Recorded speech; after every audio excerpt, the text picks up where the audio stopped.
Okay, now we are starting with today's day number 26. 300 standard तक हम लोग already पढ़ चुके थे. अब 315 से अपने को पढ़ना शुरू करना है. ठीक है, 315 से शुरुआत करनी है.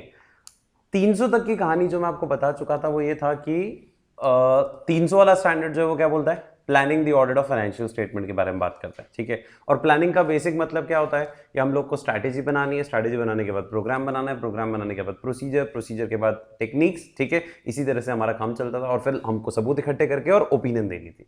तो बेसिक फंडा तो यही था. अब उसी के आगे अपन बढ़ रहे हैं और नेक्स्ट कॉन्सेप्ट के ऊपर आ रहे हैं विच इज ऐसे 315. और मैं आपको हमेशा पहले भी बोल चुका हूं कि जब हम इनके इंटर रिलेशनशिप की बात करेंगे, ठीक है, तो इनके इंटर रिलेशनशिप के अंदर अपने को बेसिकली यही समझना है. क्या समझना है कि ऐसे 300 आपका हमेशा प्राइमरी ऐसे है. ऐसे 300 हमेशा क्या बोलता है, प्लान बनाओ. और प्लान बनाने के लिए सबसे पहले क्या करना पड़ता है, प्लान बनाने के लिए सबसे पहले ऐसे 315 एंटिटी को समझना पड़ता है प्लस उसके एनवायरमेंट को समझना पड़ता है. सो 315 क्या है, understand entity and its environment. और फिर अंडरस्टैंडिंग लेने के बाद आपको सेकंड पे क्या करना है, रिस्क असेसमेंट. ये सब मैं आपको ऑलरेडी बता चुका हूं बेसिक. ठीक है, रिस्क असेसमेंट में 3 चीजें करनी होती है. सबसे पहले रिस्क को आइडेंटिफाई, फिर रिस्क को असेस और फिर इसके खिलाफ ये रिस्पॉन्स जो है ये ऐसे कौन से में दे रखा है, 330 में. और ये दोनों जो है ये पूरा और ये पूरा 315 के अंदर आता है. समझ में आया? ठीक है, और बीच में एक 320 मटीरियलिटी आएगा कि मटीरियलिटी आपको ध्यान में रखनी है जब आप प्लानिंग कर रहे हो, जब आप परफॉर्म कर रहे हो ऑडिट. ठीक है, तो अभी हम किस पे आ रहे हैं, 315 पे. और इसीलिए 315 का नाम अगर आप देखोगे तो 315 का नाम यही रिफ्लेक्ट करता है क्या, understanding the entity and its environment and then assessing the risk of material misstatement. बहुत सिंपल सा कॉन्सेप्ट है. एंटिटी को समझना है, एंटिटी के एनवायरमेंट को समझना है और आपको रिस्क ऑफ मटेरियल मिसस्टेटमेंट को असेस करना है. तो मतलब 2 चीजें स्टैंडर्ड में कवर्ड है. कौन कौन सी, एक तो ये हिस्सा, कौन सा वाला हिस्सा, यहां से लेके जो शुरू होता है यहां तक. ठीक है, एक हिस्सा ये है स्टैंडर्ड का और दूसरा हिस्सा है वही आइडेंटिफाई असेस करना risk of material misstatement. Clear? तो पहले मैं आपको कौन सा हिस्सा बता रहा हूं, एंटिटी और एनवायरमेंट को समझने वाला हिस्सा. ठीक है, अब मेरी बात को ध्यान से सुनो सब लोग. मैं प्लानिंग कर रहा हूं और प्लानिंग के लिए सबसे पहला स्टेप होता है नॉलेज ऑफ बिजनेस लेने का. ठीक है, सबसे पहले नॉलेज ऑफ बिजनेस लेनी है अपने को. उसके लिए मुझे एंटिटी को समझना पड़ेगा, एनवायरमेंट को समझना पड़ेगा. तो आज के बाद आप लोगों के दिमाग में एक चीज सेट कर लेना कि जब भी आप नॉलेज ऑफ बिजनेस लेने वाले हो, अपन ने पढ़ा था ऐसे 300 में सोर्सेस, कि नॉलेज ऑफ बिजनेस अगर आपको लेनी है तो सोर्सेस कौन कौन से हो सकते हैं, कौन कौन से सोर्सेस थे. वो एक ऑप्शन था हमारे पास, क्लाइंट से डिस्कशन. दूसरा ऑप्शन था क्लाइंट के एनुअल रिपोर्ट जो है वो पास्ट की वो देख सकते हो, क्लाइंट के साथ डिस्कस कर सकते हो. ठीक है, क्लाइंट के साथ विजिट कर सकते हो उस प्रेमाइस के ऊपर, है ना, वर्किंग पेपर्स लास्ट, ये सब देखे थे, सोर्सेस थे. जब आप नॉलेज ऑफ बिजनेस लोगे, मैंने एक सवाल और आप लोगों से किया था, ठीक है, कि जब आप नॉलेज ऑफ बिजनेस लोगे तो नॉलेज ऑफ बिजनेस कितनी लेनी है, सफिशिएंट वर्ड पड़ता है, सफिशिएंट ले लो to enable the auditor to identify understand all those events and transactions जिसका सिग्निफिकेंट इफेक्ट आ रहा हो किस पे, फाइनेंशियल स्टेटमेंट पे, ऑडिट रिपोर्ट पे. उतनी अंडरस्टैंडिंग तो आपको लेनी, ये पढ़ा था. अब उसी के अंदर अब आगे बढ़ रहे हैं. नॉलेज ऑफ बिजनेस जो लेनी है आपको, उसके लिए आपको एंटिटी को समझना पड़ेगा, उसके लिए आपको उस एंटिटी के एनवायरमेंट को समझना पड़ेगा. एंटिटी और उसके एनवायरमेंट को जब आप समझोगे तो उसमें क्या क्या चीजें समझनी है आपको, किन किन चीजों को कवर करना है. तो स्पेसिफिकली 315 ने 6 चीजों के बारे में बोल दिया. ये 6 चीजें आपको समझनी है जब आप एंटिटी को समझोगे और उसके एनवायरमेंट को समझोगे. अब वो 6 चीजें कौन सी है जो हमको समझनी है, वो अपने को यहां पढ़नी. पहली जो चीज समझनी है हमको जब हम एंटिटी को समझेंगे और उसके एनवायरमेंट को समझेंगे, वो है क्या, वो है एंटिटी का इंडस्ट्री. मतलब वो किस इंडस्ट्री में काम कर रही है, उसके ऊपर लॉ कौन कौन से लागू हैं, regulatory and other external factors. तीसरा, उस एंटिटी का नेचर कैसा है. नेचर बोले तो उसमें क्या क्या ऑपरेशंस कैरी आउट हो रहे हैं, उसके ओनर्स कौन है, पैसा कहां से उठाती है वो एंटिटी, पैसा कहां लगाती है वो एंटिटी, ये सारी चीजें उसमें कवर्ड है. फिर उस एंटिटी के ऑब्जेक्टिव्स, उस एंटिटी की स्ट्रैटेजीज, उस एंटिटी के रिस्क फैक्टर्स, बिजनेस में कोई रिस्क है अगर है वहां पर तो वो फैक्टर्स आपको देखने. फिर एंटिटी की फाइनेंशियल परफॉर्मेंस कैसी चल रही है, मतलब पिछले सालों के एनुअल रिपोर्ट उठा के देख सकते हो कि उनकी फाइनेंशियल परफॉर्मेंस कैसी चल रही है, पिछले सालों के फाइनेंशियल स्टेटमेंट उठा के देख सकते हो कि उनकी पास्ट परफॉर्मेंस कैसी चल रही है। और छठा पॉइंट क्या देखना है हमको, उनका इंटरनल कंट्रोल। तो स्पेसिफिकली 6 बातें हमको चेक करनी। कौन कौन सी? नंबर 1, उस एंटिटी किस इंडस्ट्री में काम कर रही है, उस एंटिटी के ऊपर रेगुलेटरी एक्सटर्नल फैक्टर्स कौन कौन से हैं, उस एंटिटी का नेचर क्या है, उस एंटिटी के ऑब्जेक्टिव, स्ट्रैटेजीज, बिजनेस रिस्क क्या है वहां पर, ठीक है, उसके कुछ सालों की फाइनेंशियल परफॉर्मेंस एंड लास्ट में उसका इंटरनल कंट्रोल। ये 6 एरियाज हैं जो वेरीफाई करने हैं किसको, एक ऑडिटर को, जब वो एंटिटी और उसके एनवायरनमेंट को समझ रहा होगा। अब इसमें देखो कितने इजी पॉइंट्स हैं। फर्स्ट क्या पूछा था? इंडस्ट्री, किस इंडस्ट्री में वो काम कर रही है, ऑयल सेक्टर में है, शू मैन्युफैक्चरिंग है या टेक्सटाइल है, या उसमें भी मैन्युफैक्चरिंग सेक्टर है, सर्विस सेक्टर है, कौन सी इंडस्ट्री में। सेकेंड, उसके ऊपर लॉस कौन कौन से। थर्ड, उस एंटिटी का नेचर, ऑब्जेक्टिव्स, फाइनेंशियल परफॉर्मेंस, और छठा क्या है, इंटरनल कंट्रोल।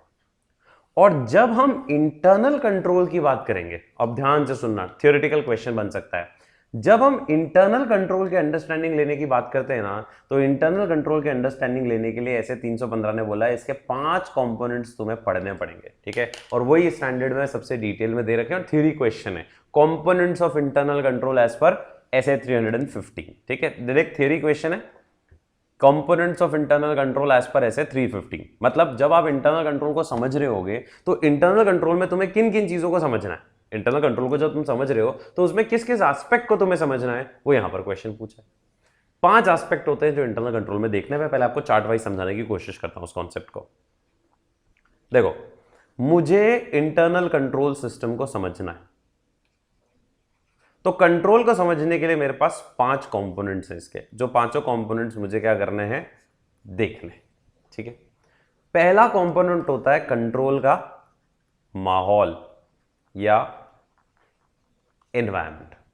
अब कंट्रोल एनवायरनमेंट का मतलब क्या होता है, मैं आपको एक बार ब्रीफिंग दे रहा हूं।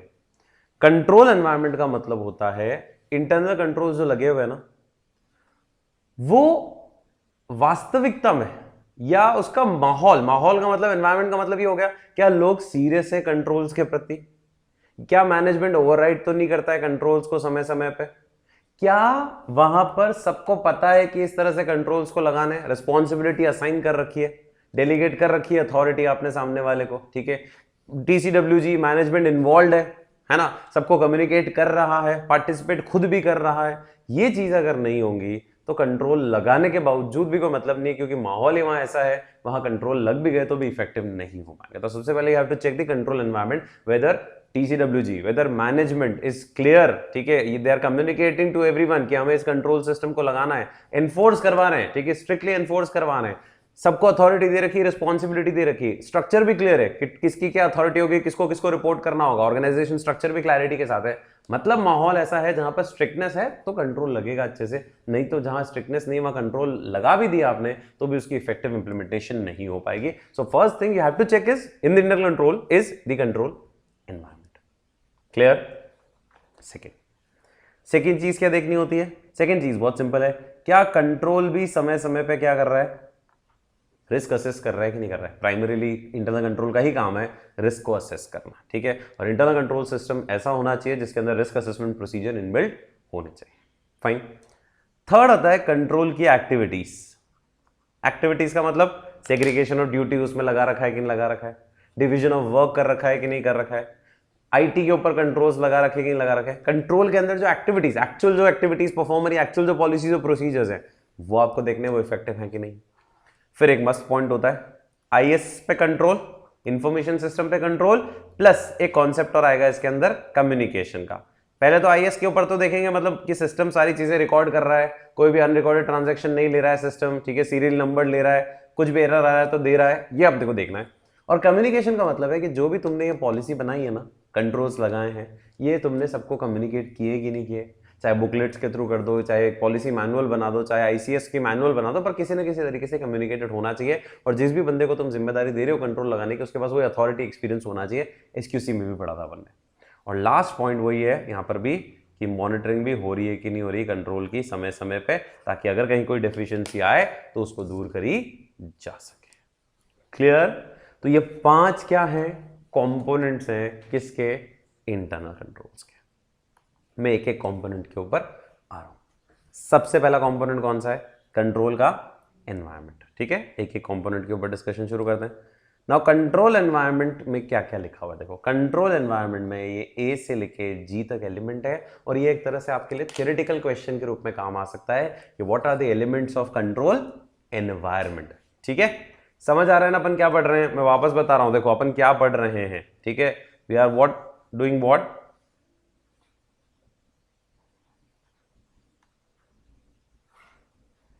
ओके, वापस बोल रहा हूं, देखना हम लोग क्या पढ़ रहे हैं। हम लोग पढ़ रहे हैं ऐसे 315। ऐसे 315 के हमने क्या किए? 2 टुकड़े। पहला कौन सा है? Understand entity plus environment.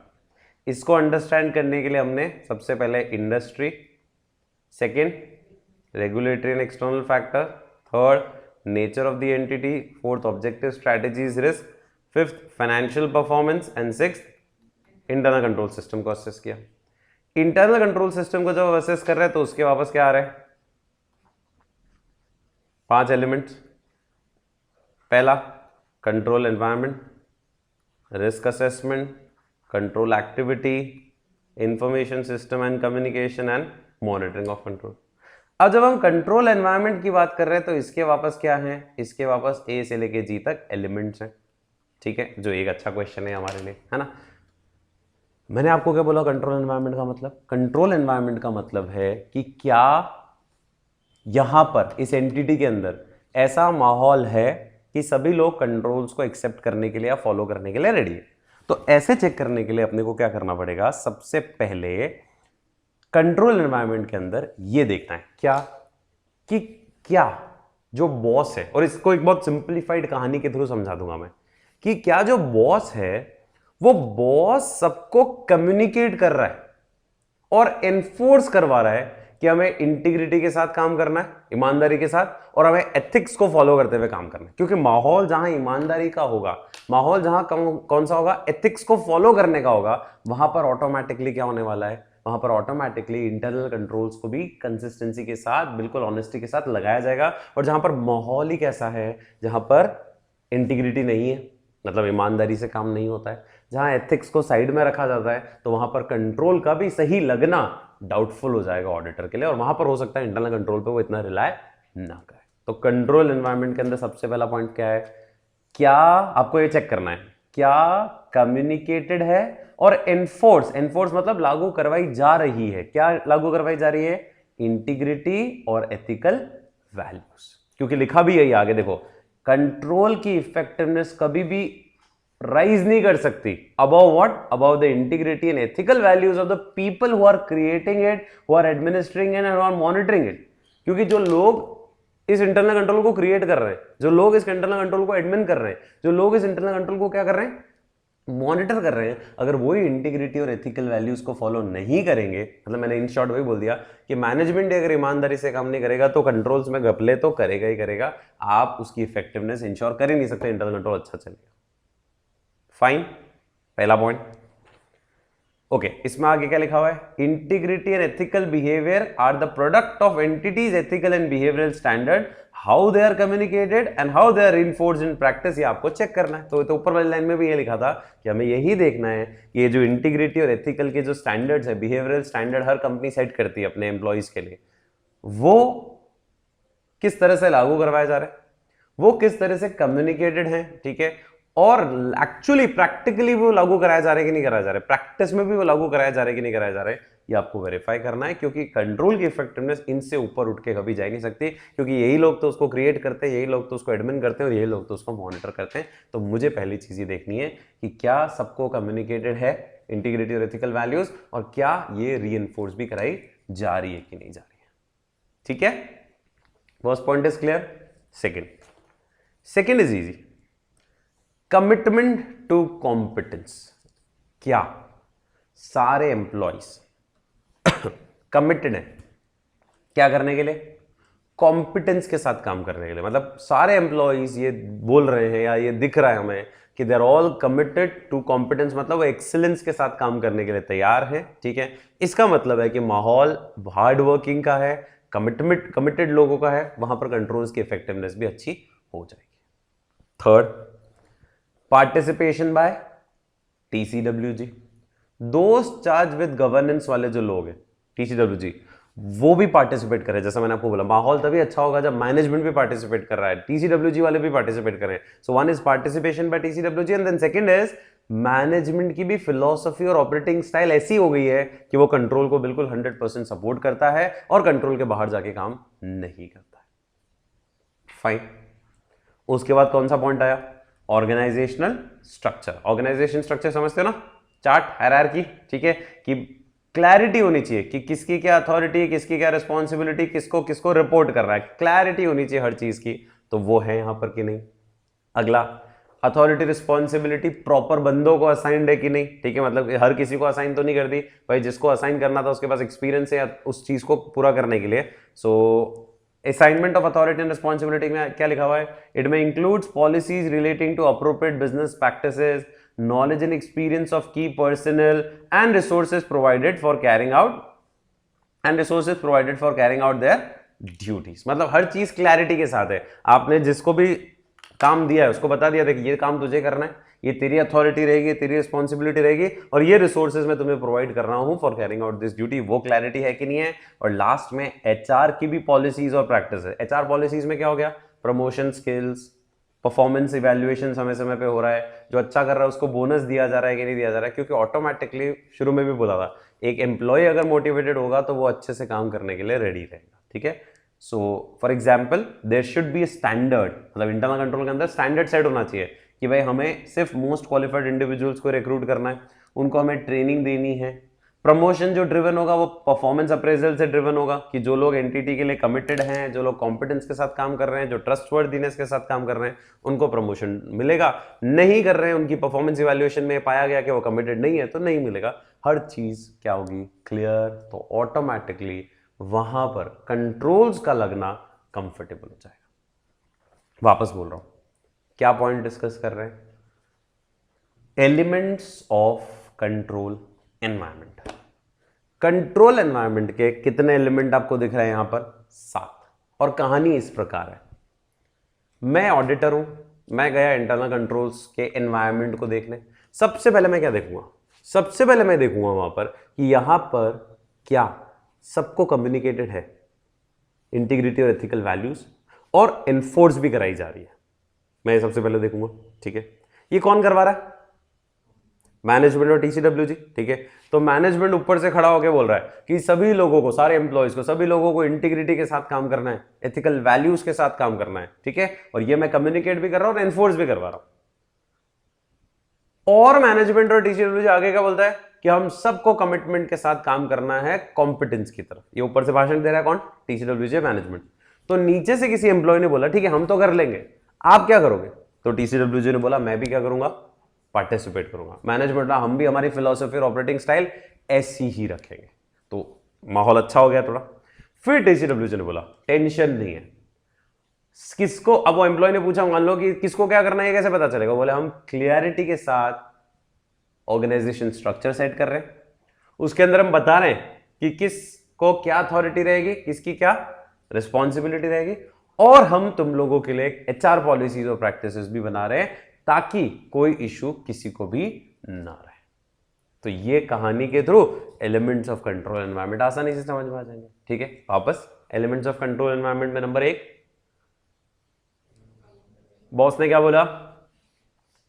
Communicate करूंगा, कम्युनिकेट कर रहा हूं और एनफोर्स करवा रहा है क्या? इंटीग्रिटी और ethical values. Second, commitment to competence, उसने बोला तुम क्या कर रहे हो, उसने क्या बोला? मैं भी पार्टिसिपेट कर रहा हूं। मैनेजमेंट ने क्या बोला? फिलॉसफी और ऑपरेटिंग स्टाइल हम लोग वैसे ही कर रहे हैं। ठीक है, फिर क्या हुआ? फिर क्या सेट किया? स्ट्रक्चर सेट करने के बाद क्या किया? रिस्पॉन्सिबिलिटी, अथॉरिटी असाइन करी, और HR की क्या बना दी? Policies and practices. ये थियरी क्वेश्चन है, थियरी क्वेश्चन में पूछा जा सकता है elements of control environment. Clear? ठीक है, थोड़ा स्टैंडर्ड थोड़ा सा बोरिंग होता है ये वाला 315 हमेशा। ठीक है, क्योंकि थियोरिटिकल कंटेंट है इसके अंदर। अब आते हैं सेकंड पॉइंट के ऊपर। सेकेंड पॉइंट इज एंटिटी का रिस्क असेसमेंट प्रोसेस। देखो एक लाइन तो वही लिखी हुई है, आइडेंटिफाई, असेस। असेस में क्या होता है, एक तो होने के चांसेस और हो गया तो उसका मैग्नीट्यूड या इम्पैक्ट, और फिर तीसरी होती है हमेशा रिस्पॉन्स। ठीक है, तो वो उस पर डिटेल में मैं नहीं जा रहा हूं इस टॉपिक के अंदर, क्योंकि वो ऑलरेडी अपन पढ़ भी चुके हैं, प्लस आगे भी एक स्टैंडर्ड में 330 में वापस पढ़ना है अपने को, और मैं आपको समझा भी चुका हूं 2 बार ऑलरेडी। ठीक है, कि रिस्क असेसमेंट का मतलब होता क्या है। रिस्क असेसमेंट का मतलब यही है कि अच्छा, रिस्क असेसमेंट जो है किससे बनता है, रिस्क ऑफ मटेरियल में स्टेटमेंट किससे बनती है, 2 चीजों को मर्ज करके बनती है ना। रिस्क ऑफ मटेरियल में स्टेटमेंट किससे बनता है, 2 आइटम को मिक्स करने से बनता है। किसको, इनहेरेंट रिस्क और कंट्रोल रिस्क को मिक्स करने से तो बनता है ना रिस्क ऑफ मटेरियल में स्टेटमेंट, क्योंकि ऑडिट रिस्क के टुकड़े कितने, 2, कौन से, ऑडिट रिस्क के टुकड़े ही 2 है, कौन से हैं, नहीं नहीं नहीं, अरे कम ऑन, भूल गए सब बच्चे। ऑडिट रिस्क के टुकड़े ही 2 है, रिस्क ऑफ मटेरियल में स्टेटमेंट इनटू डिटेक्शन रिस्क, और रिस्क ऑफ मटेरियल में स्टेटमेंट के फिर से 2 टुकड़े, इनहेरेंट रिस्क और कंट्रोल रिस्क। भूल गए, याद रखो, ये इंपॉर्टेंट टॉपिक्स हैं। ठीक है, इंपॉर्टेंट टॉपिक्स जरूरी है याद करने भी। ठीक है, और ये जो बेसिक कॉन्सेप्ट है ना, यही काम आते हैं आने वाले टाइम में। ठीक है, चलो, तो यहां पर सवाल सिंपल, एक क्वेश्चन दिया है, ये जो रिस्क आती है ना, रिस्क एक एंटिटी के अंदर ऑडिट के दौरान भी मिल सकती है, ये किन कारणों की वजह से आती है, एंटिटी के अंदर रिस्क के कारण क्या क्या हो सकता है। तो यहां लंबी लिस्ट दे रखी है, ये सारे कारण हो सकते हैं जिसकी वजह से रिस्क अराइज हो सकती है, या रिस्क बढ़ सकती है या घट सकती है। ठीक है, मेनली बढ़ने की बात कर रहा है। कौन कौन से इजी कारण है, पहला, changes in the operating environment he change हो गया हमारा, जैसे लॉ चेंज हो गया भाई, हमारे ऊपर लग रहा था कोई कंपनीज एक्ट 1956, अभी ऑपरेटिंग एनवायरमेंट ऐसा हो गया कि अब लॉ कौन सा लगना है, 2013। ठीक है, या हमारे कोई पुराने नॉर्म्स लग रहे थे एनबीएफसी के, हमारे ऊपर नए नॉर्म्स आ गए एनबीएफसी के ऊपर, तो ऑटोमेटिकली हमारा रिस्क है कि हम अगर उन लॉस को कंप्लाई नहीं करेंगे नए वालों को, तो भी दिक्कत हो सकती है ना, पहला। सेकेंड, चेंज क्या हो गया, नया कौन आ गया, पर्सनल नया आ गया, और पर्सनल नया आया जिसका फोकस ही कुछ और ही है, जिसकी अंडरस्टैंडिंग ऑफ इंटरनल कंट्रोल कुछ और ही चलती है बाकियों से। ठीक है, तो दिक्कत आ सकती है। थर्ड, इंफॉर्मेशन सिस्टम या तो नया लाया या पुराने वाले को पूरा रिवैम्प किया मतलब रिवाइज कर दिया। ग्रोथ, ये भी कारण हो सकता है रिस्क का, रैपिड ग्रोथ, क्यों, ग्रोथ हुई है, रैपिड ग्रोथ हो रही है। ठीक है, तो उसमें क्या हो सकते हैं भाई, आपके फ्रॉड के चांसेस बढ़ सकते हैं, प्लस आपका रैपिड ग्रोथ की वजह से आपको भी उसके अकॉर्डिंगली स्पीडीली क्या करना पड़ेगा, अपडेट करना पड़ेगा, नहीं कर पाओगे तो दिक्कत आ सकती है। फिर आपका नई टेक्नोलॉजिकल रिस्क आ जाएगी इससे, है ना, जो इनडायरेक्टली इंपैक्ट करेगी कहां पर, हमारे ऑर्गेनाइजेशन को। नया कोई बिजनेस मॉडल लेकर आए हो, नया प्रोडक्ट, मतलब ये सारे रिस्क के कारण है, और ये रिस्क इनडायरेक्टली सब फाइनेंशियल स्टेटमेंट को इफेक्ट करने वाली है। ठीक है, कॉर्पोरेट रीस्ट्रक्चरिंग, जैसे मर्जर अमालगमेशन हो गया कोई, फिर फॉरेन ऑपरेशंस में आपने एक्सपेंड किया तो ये फॉरेन करेंसी की रिस्क बढ़ेगी आपकी। ठीक है, कोई नया अकाउंटिंग पर अनाउंसमेंट आ गया, शेड्यूल 6 आ गया, रिवाइज शेड्यूल 6 आ गया, उससे भी रिस्क आ सकते हैं अगर आपने अपडेट नहीं किया अपने आप को, तो that could be a reason for the risk. तो ये सब वो नए, या कुछ नया आ गया या कुछ बदल गया जिसकी वजह से रिस्क आ सकती है। तो बहुत सिंपल सा क्वेश्चन है, और आ सकते हैं ऐसे छोटे छोटे क्वेश्चन। रिस्क किसकी वजह से आ सकती है, पहला कोई नया, या चलो पहले चेंज वाले ले लो, ये ऑपरेटिंग एनवायरनमेंट चेंज हो गया, टेक्नोलॉजी में कोई बदलाव आ गया या नहीं आ गई। ठीक है, नया और चेंज दोनों ही चलेगा साथ साथ, नया मॉडल, बिजनेस मॉडल, नया प्रोडक्ट, नई सर्विस, न्यू पर्सनल आ गया, न्यू सिस्टम आ गया, या रिवाइज कर दिया हमने हमारे इंफॉर्मेशन सिस्टम को, और रैपिड ग्रोथ एक कारण हो सकता है, टेक्नोलॉजी नहीं आ गई, लास्ट वाला पॉइंट था नया अकाउंटिंग पर अनाउंसमेंट आ गया। ये सारे रीजन है जिसकी वजह से एंटिटी को रिस्क फेस करनी पड़ सकती है। और ये भी एक इंपॉर्टेंट एलिमेंट है कंट्रोल का, कि आपको ये देखना है कि इंटरनल कंट्रोल के अंदर ये रिस्क रेगुलरली असेस हो रही है कि नहीं हो रही, क्योंकि प्राइमरी जिम्मेदारी कंट्रोल्स की है, प्राइमरी जिम्मेदारी मैनेजमेंट की उस रिस्क ऑफ मटेरियल स्टेटमेंट को दूर करने की। ठीक, 2, तीसरा क्या बताया था मैंने, कंट्रोल की एक्टिविटीज। कंट्रोल एक्टिविटी मतलब पॉलिसीज और प्रोसीजर कि क्या लगा रहे हो कंट्रोल के अंदर, और जनरली हम लोग 4 एक्टिविटीज की ही बात करते हैं। पहली परफॉर्मेंस रिव्यू, सेकंड आईटी पे control, third physical control. Physical control के अंदर आपका ये सारा आ जाएगा, फिजिकल सिक्योरिटी है कि नहीं है, प्रॉपर साइन हो रहे हैं कि नहीं हो रहे, ऑथराइजेशन हो रहा है कि नहीं हो रहा है, ठीक है। और सेग्रीगेशन और ड्यूटी, तो इसके बिना तो इंटरनल कंट्रोल वैसे ही अधूरा है, ठीक है। कि ड्यूटी सेग्रीगेशन तो सबसे एक बेसिक एक्टिविटी होती है कंट्रोल की। हमको क्या देखना है, हमको देखना है क्या ये 4 एक्टिविटीज मौजूद है कि नहीं। कौन कौन सी? देखो, कंट्रोल का सबसे पहला काम है समय समय पे परफॉर्मेंस को क्या करता रहे, रिव्यू मॉनिटर करता रहे, ठीक है। हमारा अपन ने पढ़ा था इंटरनल चेक का काम ही होता है, एक बंदे का काम दूसरे बंदे द्वारा चेक होना चाहिए, वो हो रहा है कि नहीं हो रहा है, खासकर इंपॉर्टेंट वो। Second, segregation of duty proper है कि नहीं है। थर्ड, आपके पास सिस्टम पे कंट्रोल है कि नहीं है, इंफॉर्मेशन प्रोसेसिंग मतलब सिस्टम पे कंट्रोल। और चौथा, फिजिकल कंट्रोल्स भी जो एक्स्ट्रा हैं आपके पास, मतलब सेग्रीगेशन ऑफ ड्यूटी तो एक हो गया है ना, बाकी जो ऑथराइजेशन का सिस्टम है, ड्यूल चेकिंग का सिस्टम है, ठीक है, वो हो रहा है कि नहीं। तो 4 एक्टिविटीज देखनी है, ये चारों नाम याद रखना है, एमसीक्यू के लिए भी इंपॉर्टेंट है कि कौन सी एक्टिविटीज नॉर्मली ऑडिटर वेरीफाई करता है। 4 मेनली वेरीफाई करता है। सबसे पहला परफॉर्मेंस रिव्यू। अब परफॉर्मेंस रिव्यू में कितने रिव्यू हो सकते हैं? बजट का एक्चुअल से हो सकता है, करंट ईयर का प्रीवियस ईयर से हो सकता है। परफॉर्मेंस रिव्यू के बहुत सारे तरीके। So it includes review and analysis of actual versus budget, एक ऑप्शन ये है, या एक्चुअल वर्सेस फोरकास्ट, ये भी हो सकता है, ठीक है, या फिर प्रायर पीरियड, ठीक है, वर्सेस करंट पीरियड, और इसी में फिर एनालिसिस ऑफ रिलेशनशिप, और फिर वो इन्वेस्टिगेटिव करेक्टिव एक्शन लेना। मतलब ये पूरा वो है एनालिटिकल प्रोसीजर कि पास्ट को देखो, करंट से कंपेयर करो, फिर उसमें अगर कोई डिविएशन निकल के आता है तो इन्वेस्टिगेट करो, और फिर अगर डिविएशन इंपॉर्टेंट है तो उसके ऊपर करेक्टिव एक्शन लेने पड़ेगा। सेकंड क्या आया? Information processing. ये अपन कौन से चैप्टर में देख चुके हैं? ऑटोमेटेड एनवायरनमेंट में, ठीक है, कि application control, general IT controls, जो भी कंट्रोल एक्टिविटीज हैं वो इनमें बाइफिकेटेड है। थर्ड, फिजिकल कंट्रोल के अंदर क्या गया? Physical security of asset, safeguards, proper authorisation, समय समय पे काउंटिंग हो रही है कैश की, कंपैरिजन हो रहा है, ठीक है। काउंटिंग और कंपैरिजन मतलब इन्वेंट्री की हो गई, कैश की होगी, बुक्स में जो दिखा रखा है वास्तविकता में वो पड़ा है कि नहीं पड़ा है, ये चीजें इसमें देखनी है अपने को, ठीक है। और last is segregation of duty, assigning different people responsibility of authorisation किसी और के पास होगी, रिकॉर्डिंग किसी और के पास होगी, और कस्टडी किसी और के पास होनी चाहिए। ये तीनों बेसिक 3 ही होते हैं, authorisation, recording and custody.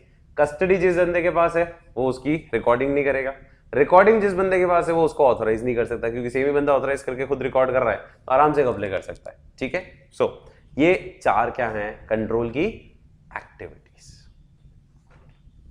Chart समझ में आ रहा है? वापस बोलूं, चलो यहां तक ये चल रहा है अपना अभी तक, ठीक है। कंट्रोल एनवायरनमेंट में क्या पहला पॉइंट कौन सा था? रिवाइज करो जल्दी से। Communicate and enforcement of integrity ethical values, ठीक है। और आपको बोलना है कि हम सब कमिटेड है टू कॉम्पिटेंस, ठीक है। फिर वो बोलेंगे आप क्या कर रहे हो? पार्टिसिपेट कर रहे हैं। फिर मैनेजमेंट क्या कर रहा है? फिलोसफी ऑफ ऑपरेटिंग स्टाइल वैसे ही लगा रहा है। फिर हमने क्या सेट किया है? उसके अंदर क्या सेट करी? अथॉरिटी रिस्पॉन्सिबिलिटी, और लास्ट में एचआर की पॉलिसीज एंड प्रैक्टिसेस, ठीक है। रिस्क क्यों आ रही है? Simple, reason for risk. समझ में आ गया क्वेश्चन? ये क्लियर है? कंट्रोल एक्टिविटी जा रही है, ये चारों याद आनी चाहिए। पहली, second information system, information processing, कुछ भी बोल दो, फिजिकल कंट्रोल और सेग्रीगेशन ऑफ ड्यूटी। फाइन। अगले में 2 टॉपिक है, इंफॉर्मेशन सिस्टम एंड कम्युनिकेशन, ठीक है। देखते हैं। अच्छा, ये लैंग्वेज पे ध्यान देना, ये पूरा यहां से शुरू होता है, इंफॉर्मेशन सिस्टम। अच्छा, कौन सा इंफॉर्मेशन सिस्टम की काम की बात कर रहे हैं अपन? भाई ऐसे तो बहुत सारे कंप्यूटर लगे होंगे, हर कंप्यूटर को थोड़ी मैं देखूंगा। उस सिस्टम की बात कर रहा हूं जो रेलेवेंट है, किससे रिलेटेड है? फाइनेंशियल रिपोर्टिंग से रिलेटेड है। तो टैली जिसमें है वो मैं वेरीफाई कर लूंगा, ठीक है। ईआरपी जिसमें है उसको मैं वेरीफाई कर लूंगा। सो इंफॉर्मेशन सिस्टम इंक्लूडिंग उससे जुड़े हुए बिजनेस प्रोसेस आपको देखने हैं, लेकिन वही वाले जो रेलेवेंट है किसके लिए? फाइनेंशियल रिपोर्टिंग में। तो एक तो हिस्सा ये है और दूसरा हिस्सा ये कम्युनिकेशन वाला आएगा। तो पहला हिस्सा अपना ये आ जाएगा फर्स्ट पोर्शन, और सेकंड पोर्शन कम्युनिकेशन का आएगा इसके अंदर, ठीक है। 2 पोर्शन है इसके अंदर, ठीक है। पहला पोर्शन अपना नॉर्मल वाला, सेकंड पोर्शन जो है वो आगे कम्युनिकेशन वाला, ठीक है। तो समझ में आया? अभी मैं समझा रहा हूं इस पॉइंट को। इंटरनल कंट्रोल के अंदर चौथा एलिमेंट पढ़ रहे हैं अपन, and now what this element says. Information system का मतलब क्या हुआ? कंप्यूटर सिस्टम, पूरा इंफ्रास्ट्रक्चर जिसमें हार्डवेयर भी आ गया और सॉफ्टवेयर भी आ गया।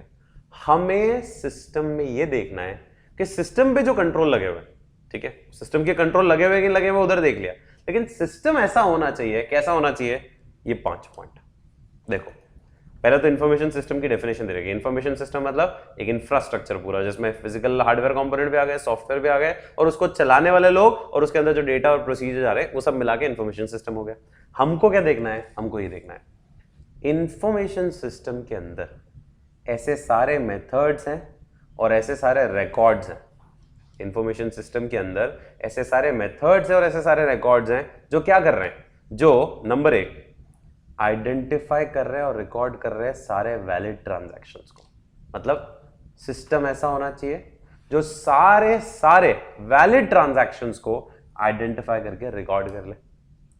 और सेकंड सिस्टम ऐसा होना चाहिए जो टाइमली बेसिस पे हमें उस ट्रांजैक्शन की इतनी डिटेल दे दे कि हम उसको क्या कर सके, प्रॉपर्ली क्लासिफाई।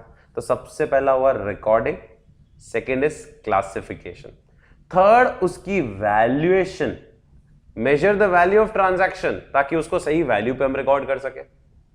फिर चौथा उसका टाइम पीरियड क्लियरली बता दे ताकि हम उसको सही अकाउंटिंग पीरियड में रिकॉर्ड कर सके।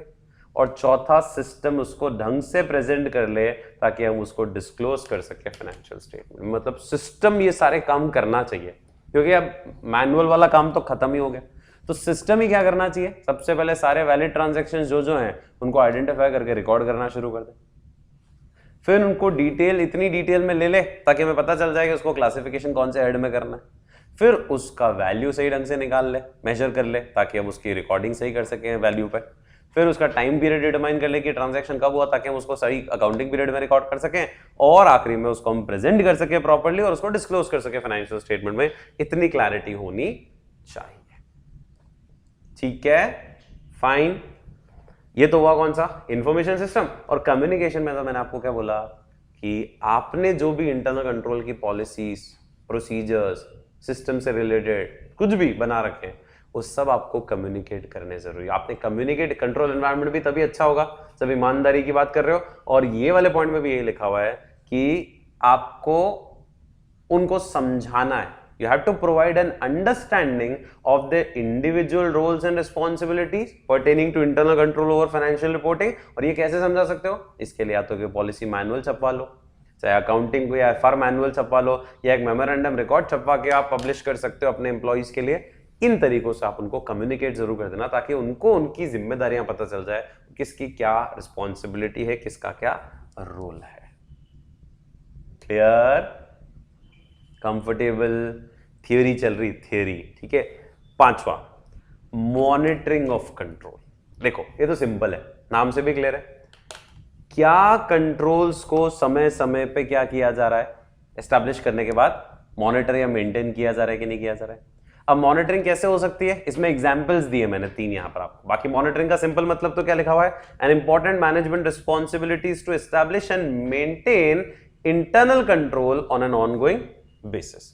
और इसकी मॉनिटरिंग जब आप करोगे इसकी, तो कैसे करोगे, जैसे एग्जांपल दे रखा है, देखो क्या दे रखा है, मैनेजमेंट समय समय पे ये रिव्यू कर रहा है कि नहीं कर रहा है कि जो बैंक रिकॉन्सिलिएशन है वो टाइम पे बन रहा है कि नहीं बन रहा है। तो ये आपको मैनेजमेंट को देखना है। मैनेजमेंट को क्या मॉनिटर करना है कि क्या समय समय पे बीआरएस बन रहा है कि नहीं बन रहा है। तो इंटरनल कंट्रोल की जिम्मेदारी थी कि बीआरएस इंश्योर कर ले, और आपको ये देखना है कि वो बीआरएस बन रहा है कि नहीं बन रहा है। सेकेंड, इंटरनल ऑडिटर जो है वो ये इवैल्यूएट कर ले, एग्जांपल दे रखा है कि जो सेल्स वाला बंदा है वो एंटिटी की जो सेल्स से रिलेटेड पॉलिसीज हैं, सेल्स कॉन्ट्रैक्ट जो किए हैं उसकी पॉलिसीज है, वो फॉलो कर रहा है कि नहीं कर रहा है। तो इंटरनल ऑडिटर ये वेरीफाई कर रहा है कि कंप्लायंसेस हो रहे हैं कि नहीं हो रहे लॉ के। लीगल डिपार्टमेंट ये वेरीफाई कर रहा है कि एंटिटी की एथिकल और बिजनेस प्रैक्टिसेस और पॉलिसीज जो हैं वो फॉलो हो रही है कि नहीं हो रही है। ठीक है, तो एग्जांपल्स हैं कि दिस इज द वे किस तरीके से मॉनिटरिंग हो रही है। ठीक है, सो मॉनिटरिंग का तरीका बहुत सिंपल है।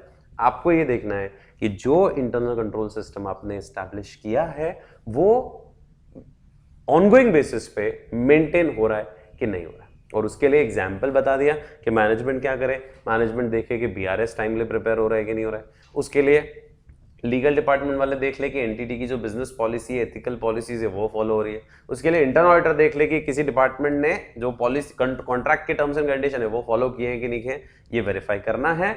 और आगे लिखा हुआ है मॉनिटरिंग एक्टिविटीज के लिए आप चाहो तो you can use the information from communication from external parties that may indicate the problems, or regulators can also communicate with the entity concerning matters that affect the functioning of internal control. ये भी option है आपके पास। क्या बाहर वाली किसी agency ने, जैसे सेबी ने या किसी ने भी कुछ आपको बताया, कुछ आपको कम्युनिकेट किया कि हमें ये जानकारी मिली, इसके बारे में आप देखो, एक बार मॉनिटर करो, तो आप उसके आधार पर मॉनिटर कर सकते हो। या आपको रेगुलेटर, किसी लीगल वो अथॉरिटी ने कम्युनिकेट किया कि भाई ये एंटिटी फंसी हुई लग रही है हमको, इंटरनल कंट्रोल कमजोर है इसका, आप उसके आधार पे क्या करो, एक बार मॉनिटर कर लो। अब आपको कैसे पता चलेगा कि इंटरनल कंट्रोल में कमियां हैं? तो there are again some indicators, ठीक है, जैसे आपको पता चल सकता है कि कमियां है, जैसे फ्रॉड ज्यादा दिख रहे हैं, या किसी बाहर वाली एजेंसी से कम्युनिकेशन आई है, कोई इंफॉर्मेशन आई है, ठीक है, तो उनसे आपको पता चल जाएगा। क्लियर? तो दो एलिमेंट और बाकी थे अपने चार्ट के अंदर, वापस अपन कंप्लीट कर लेते हैं, ठीक है। इंफॉर्मेशन सिस्टम और कम्युनिकेशन। इंफॉर्मेशन सिस्टम में तो 5 पॉइंट है। पहला, सिस्टम सारे ट्रांजैक्शंस को आइडेंटिफाई करके रिकॉर्ड कर ले। दूसरा, क्लासिफाई हो जाए। तीसरा, वैल्यू। चौथा, अकाउंटिंग पीरियड। और पांचवा, प्रेजेंटेशन एंड डिस्क्लोजर, ठीक है। सेकेंड हिस्सा आया कम्युनिकेशन का, बहुत सिंपल है, वो तो एक लाइन में लिखा हुआ है, उसमें कोई दिक्कत नहीं है। और फिर मॉनिटरिंग में भी कोई दिक्कत नहीं है, उसमें एग्जांपल्स लिखे हुए हैं। फाइन। तो ये पूरा का पूरा कंट्रोल को चेक करने के लिए जो 5 कंपोनेंट्स है इंटरनल कंट्रोल के, नाम याद होने चाहिए, ठीक है, क्योंकि एमसीक्यू में आ सकता है क्वेश्चन कि what are the components of, what can be the components of internal controls, ठीक है। फाइन, आ जाओ। एक छोटा सा टॉपिक और है जो अगेन इस डायरेक्टली इस ऐसे से रिलेटेड नहीं है, पर एक थ्योरी क्वेश्चन कभी कभी आता है, वो मैं आपको यहाँ छोटा सा समझा रहा हूं। इंटर का क्वेश्चन मान के चलो एक बार आप, ये बेसिक इंटर का क्वेश्चन है। IT system also poses specific risk to entities internal control. Question is like this, आप लोग बता सकते हो आराम से आंसर, आप लोग को समझ में आ जाएगा। पहले कंट्रोल्स कैसे चलते थे? मैनुअल। पहले सारे कंट्रोल्स कैसे चलते थे? मैनुअल, ठीक है। अभी क्या हो गया? System based. कंट्रोल्स भी कहां इनबिल्ड होते हैं? सिस्टम के अंदर ही इनबिल्ड होते हैं। तो द क्वेश्चन इज कि आईटी सिस्टम के आने की वजह से इस इंटरनल कंट्रोल्स में क्या रिस्क बढ़ गई? भाई आईटी सिस्टम के आने की वजह से, क्योंकि अब आईटी सिस्टम के अंदर ही सारे इनबिल्ट कंट्रोल्स होते हैं, मैनुअल कंट्रोल्स की बहुत ज्यादा गुंजाइश नहीं है, तो आईटी सिस्टम के आने की वजह से क्या रिस्क आई है एंटिटी के कंट्रोल्स को? अब रिस्क क्या क्या आई है? एक तो 2-4, मतलब एक तरह से इनडायरेक्टली तो मैं आपको बोलूं सारे रिस्क किसकी है?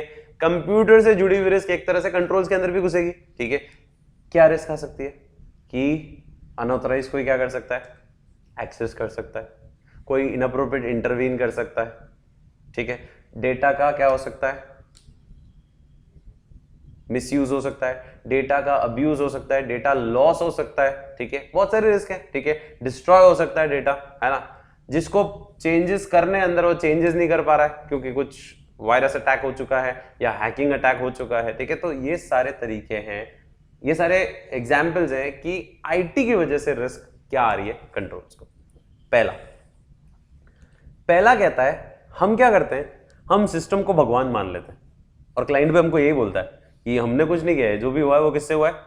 सिस्टम से हुआ है। तो हम कैसे, हमने तो जो सिस्टम ने किया वही हमने किया, हमने अलग से कुछ भी नहीं किया, तो हम भी मान लेते हैं हाँ ठीक है सिस्टम नहीं किया, मैनुअल टोटली मिस्टेक तो हो ही नहीं सकती यहाँ पर, तो कैलकुलेटिव एरर्स और वो तो होने के चांसेस है ही नहीं, है ना। ये दिक्कत पहली है, आपने उस सिस्टम पे रिलाय कर दिया और उसके डेटा पे रिलाय कर दिया, ठीक है। तो relying on the system to data that could result in destruction of data, processing of inaccurate data और बोथ। एक्सेसिव रिलायबिलिटी भी बहुत दिक्कत वाली काम है, ठीक है। हो सकता है वो डेटा ही गलत प्रोसेस हुआ हो सकता है वो डेटा डिस्ट्रॉय हो चुका हो पर आपको नहीं मालूम हो, या कुछ भी हो सकता है आपको पता ही नहीं और आप उस पर रिलाय कर रहे हो। ये सबसे पहली रिस्क है। और बाकी अब सब उल्टा, पहली तो है आपने विश्वास किया, दूसरी जो रिस्क है, दूसरी और बाकी सारी मिला के तो एक जैसी है, अनऑथराइज्ड एक्सेस हो रहा है डेटा पे, और अनऑथराइज्ड एक्सेस की वजह से डेटा कोई चेंज कर रहा है या कोई अनऑथराइज्ड ट्रांजैक्शन डाल रहा है अंदर, ठीक है, या इनएक्यूरेटली रिकॉर्ड कर रहा है।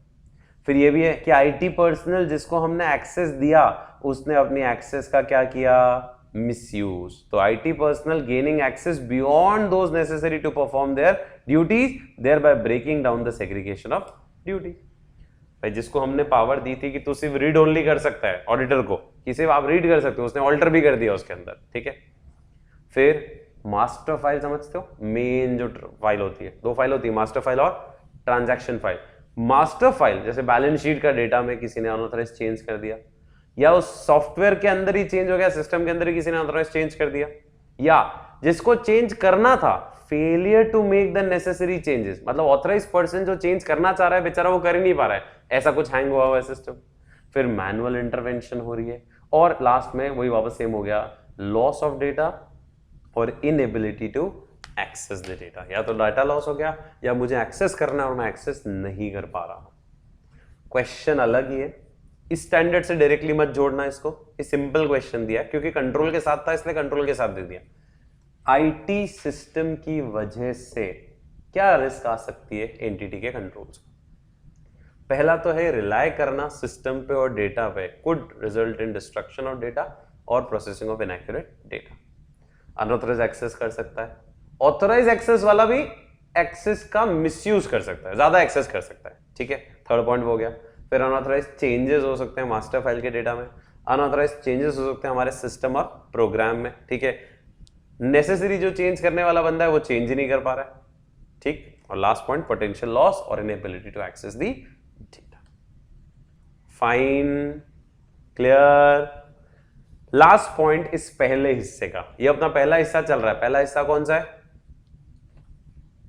315 का पहला हिस्सा कौन सा चल रहा है? Understanding of the entity and environment. अब लास्ट पॉइंट उसका, एंटिटी की अंडरस्टैंडिंग ये जो लेनी है ना आपको, ये वन टाइम काम नहीं है, ये कंटिन्यूस काम है क्योंकि एंटिटी में बदलाव होते रहते हैं।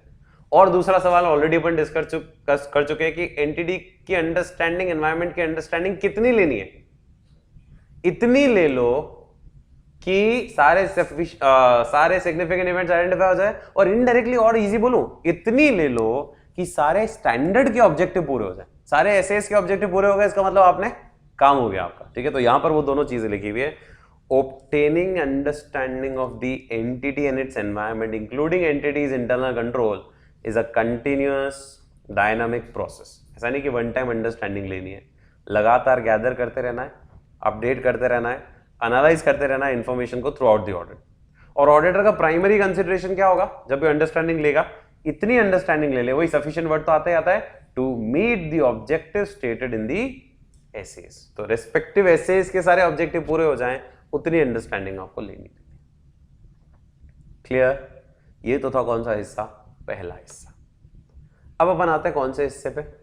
दूसरे हिस्से पे। और दूसरा हिस्सा कौन सा है?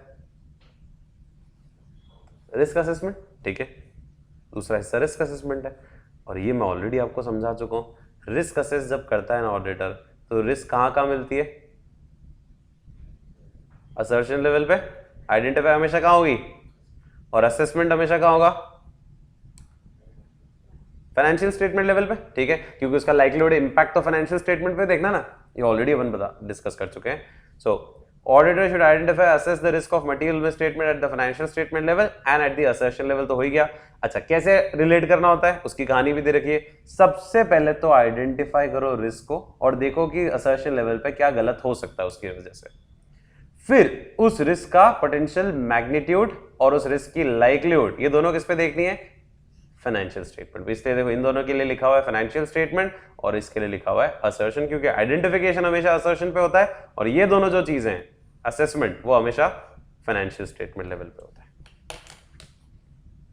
ठीक है, ये लॉजिक पहले ही समझ चुके अपन, ठीक है, तो इस पर अभी डिटेल में डिस्कशन नहीं कर रहे। So with this we are done with SA 315। Repeat कर लेते हैं क्योंकि बोरिंग सा स्टैंडर्ड है। 300 वाली सीरीज थोड़ी सी वैसे ही रहती है, वो टेक्निकल ही थी। 300 भी इंपॉर्टेंट था, ठीक है।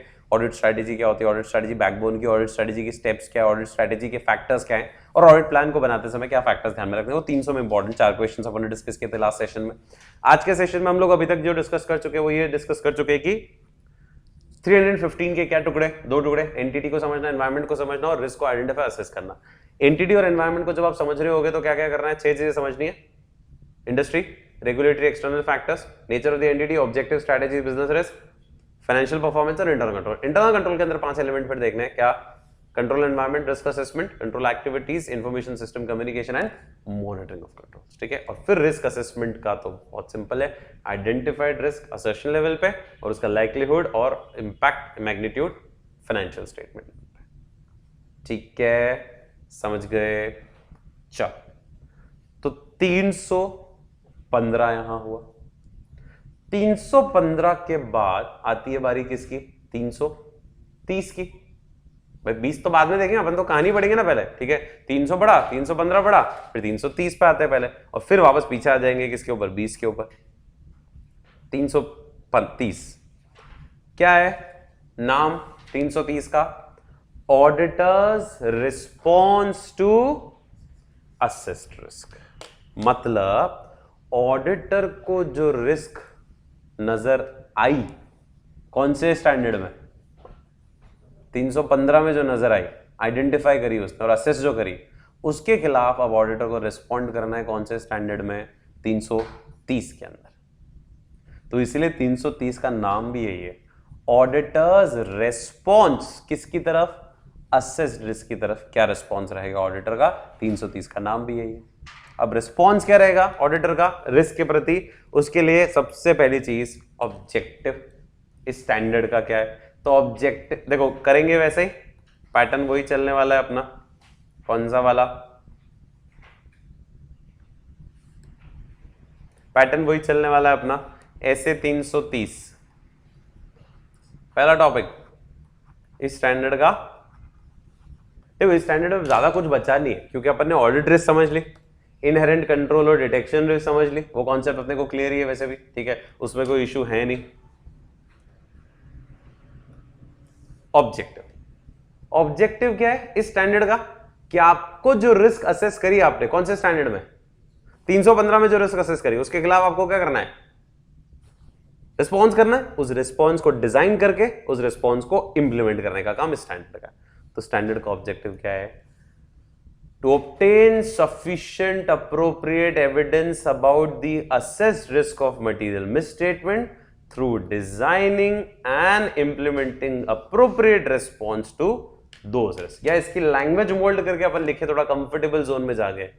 The objective of SA 330 is to design, implement what appropriate responses to those risks which were identified and assessed as per ऐसे 315। समझ गए, वैसे भी डाल सकते हैं इसको, वैसे भी लिख सकते हैं, ओके फाइन। फिर ऑडिट रिस्क के 3 टुकड़े ये ऑलरेडी पढ़ चुके हैं अपन, ठीक है। अब सेकंड चीज, ऑब्जेक्टिव हो गया हमारा, सेकंड आपका रिस्पॉन्स क्या होगा। जैसे ये स्टैंडर्ड कह तो रहा है ना कि भाई आपको क्या करना है, रिस्पॉन्ड करना है रिस्क के खिलाफ। अब आप मुझे बताओ, आप ऑडिटर होते, अज्यूम करो आप ऑडिटर होते किसी एंटिटी के, आपका रिस्पॉन्स क्या होता ऑडिट रिस्क के खिलाफ। आपको रिस्क नजर आ रही है यहाँ पर कि रिस्क ऑफ मटेरियल में स्टेटमेंट है यहाँ पर, ठीक है, और इंपॉर्टेंट भी, उसका मैग्नीट्यूड भी हाई है, तो आप क्या करते हैं, आपकी तरफ से आप क्या रिस्पॉन्स करते हैं, ऑडिटर की तरफ से। ऑडिटर पहुंच चुका है, उसको रिस्क ऑफ मटेरियल में स्टेटमेंट नजर आ गया, मैं आपसे कुछ बातें पूछ रहा हूं समझना, ऑडिटर पहुंच चुका है, उसको रिस्क ऑफ मटेरियल में स्टेटमेंट नजर आ गई। वो रिस्क ऑफ मटेरियल में स्टेटमेंट किसके हाथ में थी, मैनेजमेंट के हाथ में थी, ठीक है। अब मुझे वो हाई लग रही है, तो मुझे ये ध्यान रखना है कि मुझे मेरी डिटेक्शन रिस्क को क्या करना है, कम करना पड़ेगा ना। मुझे मेरे डिटेक्शन रिस्क को क्या करना है, कम करना है, ताकि ओवरऑल ऑडिट रिस्क किस पे आ जाए, लो लेवल पे आ जाए। वही बातें कर रहा हूं जो लास्ट सेशन में करी थी, वापस बोल रहा हूं। नहीं समझ में आता है तो ऑडिट रिस्क वाला टॉपिक बार बार देखो, ठीक है। मैंने यूट्यूब पे भी डाल रखा है वो इतना सा हिस्सा, तो ठीक है, जो ऑडिट रिस्क वाला हिस्सा है ना, कॉन्सेप्ट जो क्लैरिटी वाला पॉइंट है, ठीक है। तो उसको बार बार देखो, समझ में आना चाहिए। वापस बोल रहा हूं, लास्ट सेशन में भी समझाया था, ठीक है, लास्ट सेशन में देखा था ना ऑडिट रिस्क का, मैंने लास्ट सेशन में भी समझाया था, ठीक है। ऑडिट रिस्क का लॉजिक सिर्फ इतना सा है, inherent into control into detection. और इनहेरेंट इनटू कंट्रोल को बोलते हैं रिस्क ऑफ मटेरियल में स्टेटमेंट, क्योंकि वो किसके हाथ में है, मैनेजमेंट के हाथ में। तो मेरा फंडा समझो मैं क्या कहना चाह रहा हूं।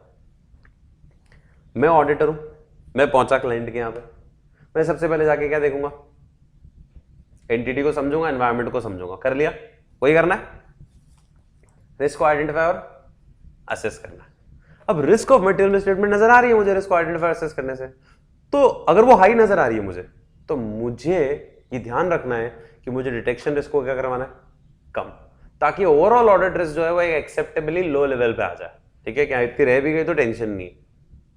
उसके लिए मुझे इस रिस्क ऑफ मटेरियल स्टेटमेंट को कम करवाना ही पड़ेगा, कम करना ही पड़ेगा, ताकि मेरी डिटेक्शन रिस्क कम हो जाए, ठीक है, क्योंकि ये तो हाई है अभी। तो मेरी डिटेक्शन को कम करने के लिए मुझे मेरे nature timing extent audit procedure क्या करने पड़ेंगे, बढ़ाने पड़ेंगे। तो एक रिस्पॉन्स तो यही हुआ ना मेरा कि मैं अपना क्या बढ़ाऊंगा, nature timing extent audit procedure बढ़ाऊंगा। मैं अपना स्कोप ऑफ ऑडिट बढ़ा सकता हूं, मैं मेरे एक्सपीरियंस स्टाफ को उस एरिया में भेजूंगा, ठीक है। यही तो मुझे काम करना है, मुझे ज्यादा से ज्यादा एविडेंसेस इकट्ठे करने परसों से ऑडिट एविडेंस, ठीक है, ठीक है। यही तो मेरे रिस्पॉन्सेज होने वाले हैं, बस यही मेरे रिस्पॉन्सेज हैं, ताकि डिटेक्शन रिस्क कम हो जाए। इनहेरेंट और कंट्रोल तो मेरे हाथ में नहीं है, वो तो हाई दिख रही है मुझे। मेरे हाथ में मेरे ऑडिट प्रोसीजर, मेरे हाथ में मेरी डिटेक्शन रिस्क जो मैं कम करवा सकता हूं। तो डिटेक्शन कम करवा दोगे तो ओवरऑल वैसे ही कम हो जाएगी। याद है फॉर्मूला भी लिखा था अपन ने उस दिन इसका, ठीक है। चलो, तो क्या है टॉपिक, आपका रिस्पॉन्स क्या क्या हो सकता है। हाँ, अगर आपने अभी तक स्केप्टिज्म नहीं ऑन किया तो वो ऑन कर दोगे आप, ठीक है, आपका एटीट्यूड बिल्कुल अलर्ट हो जाएगा। फिर एक्सपीरियंस स्टाफ को असाइन करोगे इस एरिया पे। फिर ये भी अच्छा पॉइंट है, सब्सटैंटिव प्रोसीजर्स जो होते हैं ना, डिटेल वाले, ये अपन ऐसे 500 में पढ़ेंगे। वैसे आपने सुना हुआ होगा, दो टाइप के ऑडिट प्रोसीजर ऑडिटर लगाता है, कंप्लायंस और सब्सटैंटिव, ठीक है। मेनली दो होते हैं, उससे पहले रिस्क असेसमेंट हो जाता है। कंप्लायंस कंट्रोल्स के लिए होता है, सब्सटैंटिव अकाउंट्स को डिटेल में चेक करने के लिए होता है। अगर रिस्क ज्यादा है तो सब्सटैंटिव प्रोसीजर आपको ज्यादा कब लगाने चाहिए, पीरियड एंड पे। पीरियड एंड पे लगाने से फायदा क्या होगा, साल भर का पूरा ट्रांजैक्शन कंफर्म हो जाएगा उस पीरियड एंड पे, ठीक है। क्योंकि अगर बीच में लगा दोगे तो बाद में वापस वेरिएशन होने के चांसेस रहेंगे। फिर आगे क्या बोला है, मोर एक्सटेंसिव, मतलब और डिटेल प्रोसीजर लगाओ, स्कोप ऑफ ऑडिट बढ़ाओ और अपने ऑडिट प्रोसीजर को इस तरह से मॉडिफाई करो कि ज्यादा से ज्यादा क्या इकट्ठे कर सको आप, पर्सुएसिव ऑडिट एविडेंसेस इकट्ठे कर सको। ये आपका ओवरऑल क्या रहेगा, रिस्पॉन्स किसके खिलाफ, जो ऑडिट रिस्क आपको नजर आई है उसके खिलाफ। समझ में आया। और अभी क्या बोला मैंने आपको, रिस्क जितनी ज्यादा है सब्सटैंटिव प्रोसीजर कब लगाने, पीरियड एंड पे। अगली लाइन भी ये बोल रही, the higher the risk of material misstatement the perform substantive procedure at period end rather than at an earlier date. Clear, यहां तक क्लियर है। अब इसमें छोटे छोटे 2-3 टॉपिक हैं जो आपको केस स्टडी एंगल से समझने पड़ेंगे, और इसलिए मैं आपको पढ़ाऊंगा भी उस केस स्टडी एंगल से। पहला, अभी तक समझ में आया, कुछ भी नहीं है स्टैंडर्ड में, कुछ भी नहीं है। ये स्टैंडर्ड डायरेक्टली पूछने के चांसेस कम है, हाँ इसके छोटे छोटे क्वेश्चंस आ सकते हैं।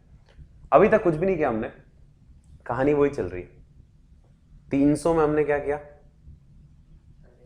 प्लानिंग। प्लानिंग का पहला ही कदम होता है नॉलेज ऑफ बिजनेस ले लो, और नॉलेज ऑफ बिजनेस को इनडायरेक्टली टेक्निकल शब्दों में बोला है understanding the entity and it's environment, वो ले लिया। उसके बाद क्या कर रही थी, understanding of entity and environment के बाद क्या करना है, असेस करनी है रिस्क ऑफ मटेरियल मिसस्टेटमेंट, वो असेस कर ली। उस रिस्क के खिलाफ मुझे क्या करना है, design, implement, response, appropriate response to those risk. क्या क्या रिस्पॉन्स हो सकते हैं, scepticism, more experienced staff, increase the nature of extent, modify the procedures, substantive procedure period end पे लगाओ, ठीक है, scope of audit बढ़ाओ। These are all the responses. अब किसी ने एक सवाल किया और बहुत प्रैक्टिकल सवाल था कि सर आप कह रहे हो कि हमें अपना nature time and extent of audit procedure बढ़ाना चाहिए। कब बढ़ाना चाहिए, जब रिस्क ऑफ मटेरियल मिसस्टेटमेंट जो आपने असेस करी, मैं वर्ड्स को बहुत अच्छे से बोल रहा हूं और बहुत सटीक लैंग्वेज यूज करनी है आपको भी एग्जाम में, फालतू मत लिखना भाई। जब मैंने रिस्क ऑफ मटेरियल मिसस्टेटमेंट को असेस किया, रिस्पॉन्ड तो अब करूंगा ना मैं, असेस तक मैं कर सकता हूं क्योंकि वो मैनेजमेंट के हाथ में था, ठीक है। जब मैंने असेस किया तो मुझे लगा यहां पर हाई है, तो मुझे क्या करना चाहिए, मेरा nature timing extent of audit procedure की एक्सटेंट, नेचर और टाइमिंग बढ़ानी चाहिए। अब किसी ने सवाल किया कितनी बढ़ाऊं, जेन्युइन क्वेश्चन है, कितनी बढ़ाऊं, जोर से बोलो, जय माता दी के अलावा भी तेज बोल सकते हैं कुछ।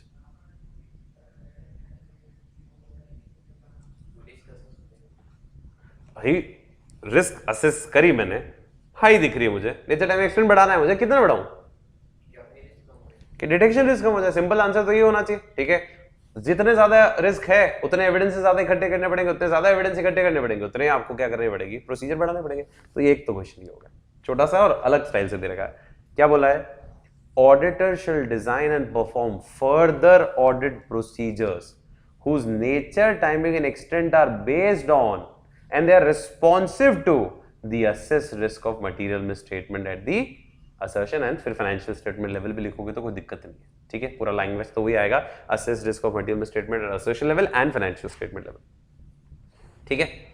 तो आपको जो रिस्क नजर आई उसके आधार पे आपको nature, time, extent of further audit procedure लगाना है। और आगे बोल रहा है in designing the further audit procedure auditor को क्या कंसीडर करना है, पहला reason for assessment given to the risk of material misstatement at the assertion level, कि आपने जो रिस्क वहां पर आइडेंटिफाई और असेस करी है असर्शन लेवल और फिर फाइनेंशियल स्टेटमेंट लेवल पे, एक तो उसका रीजन क्या था, क्या क्या बैकग्राउंड है उस पर्टिकुलर रिस्क का, और दूसरा आपको जितनी हाई रिस्क होगी उतने ज्यादा परसुएसिव एविडेंस इकट्ठे करने हैं, तो ऑटोमेटिकली आपको नेचर टाइम एक्सटेंट उतने ही हिसाब से बढ़ाना है। पर आप लोगों का आंसर बिल्कुल परफेक्ट है, वो भी लिखोगे तो कोई दिक्कत नहीं है कि nature time and extent of audit procedure sir कितनी बढ़ानी है, वो डिपेंड करता है रिस्क कितनी मिली। और वो ये फर्स्ट पैराग्राफ में वो लिखा था, it is based on and it is responsive to the assessed risk of misstatement. Second में तो ये लिखा हुआ है कि ये जब आप करो तो एक देख लेना एक बार तो क्या रीजन था जिसकी वजह से रिस्क आई थी, और दूसरा आपको जितनी ज्यादा रिस्क लग रही है उतने ज्यादा एविडेंस इकट्ठे करने पड़ेंगे, और जितने ज्यादा एविडेंस आप इकट्ठे करना चाहते हो उतना आपको nature time extent of audit procedure बढ़ाना पड़ेगा। क्लियर? तो एक छोटा क्वेश्चन ये रहा, मैं लिख देता हूं, एक छोटा सा क्वेश्चन ये रहा, एमसीक्यू में भी आ सकता है, ठीक है। दूसरा छोटा क्वेश्चन यहां आएगा और तीसरा बड़ा क्वेश्चन और इंपॉर्टेंट क्वेश्चन यहां आएगा, ये वाला। 3 क्वेश्चन है यहां पर, ठीक है। अगला क्वेश्चन आपके सामने, सुनना, क्वेश्चन समझना, उसके बाद बात करेंगे। मैं ऑडिटर हूं, ठीक है। अच्छा, क्या मैंने इंटरनल कंट्रोल्स को भी देखा होगा ऑडिट प्रोसीजर्स के दौरान?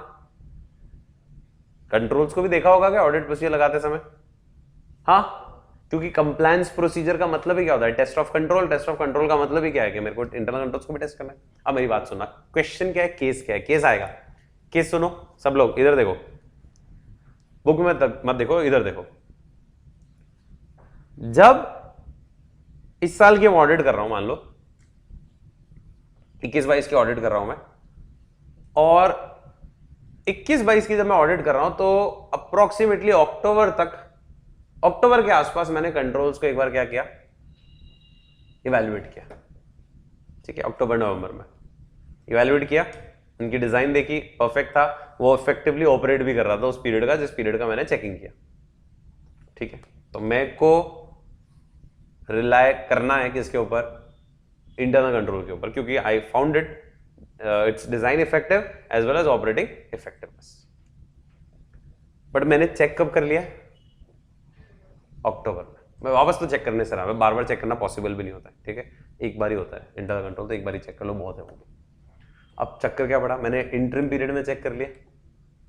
सो can I rely on this control at period end also and while finalising the report also, या फिर मुझे वापस रीचेक करना पड़ेगा 31 मार्च के आसपास?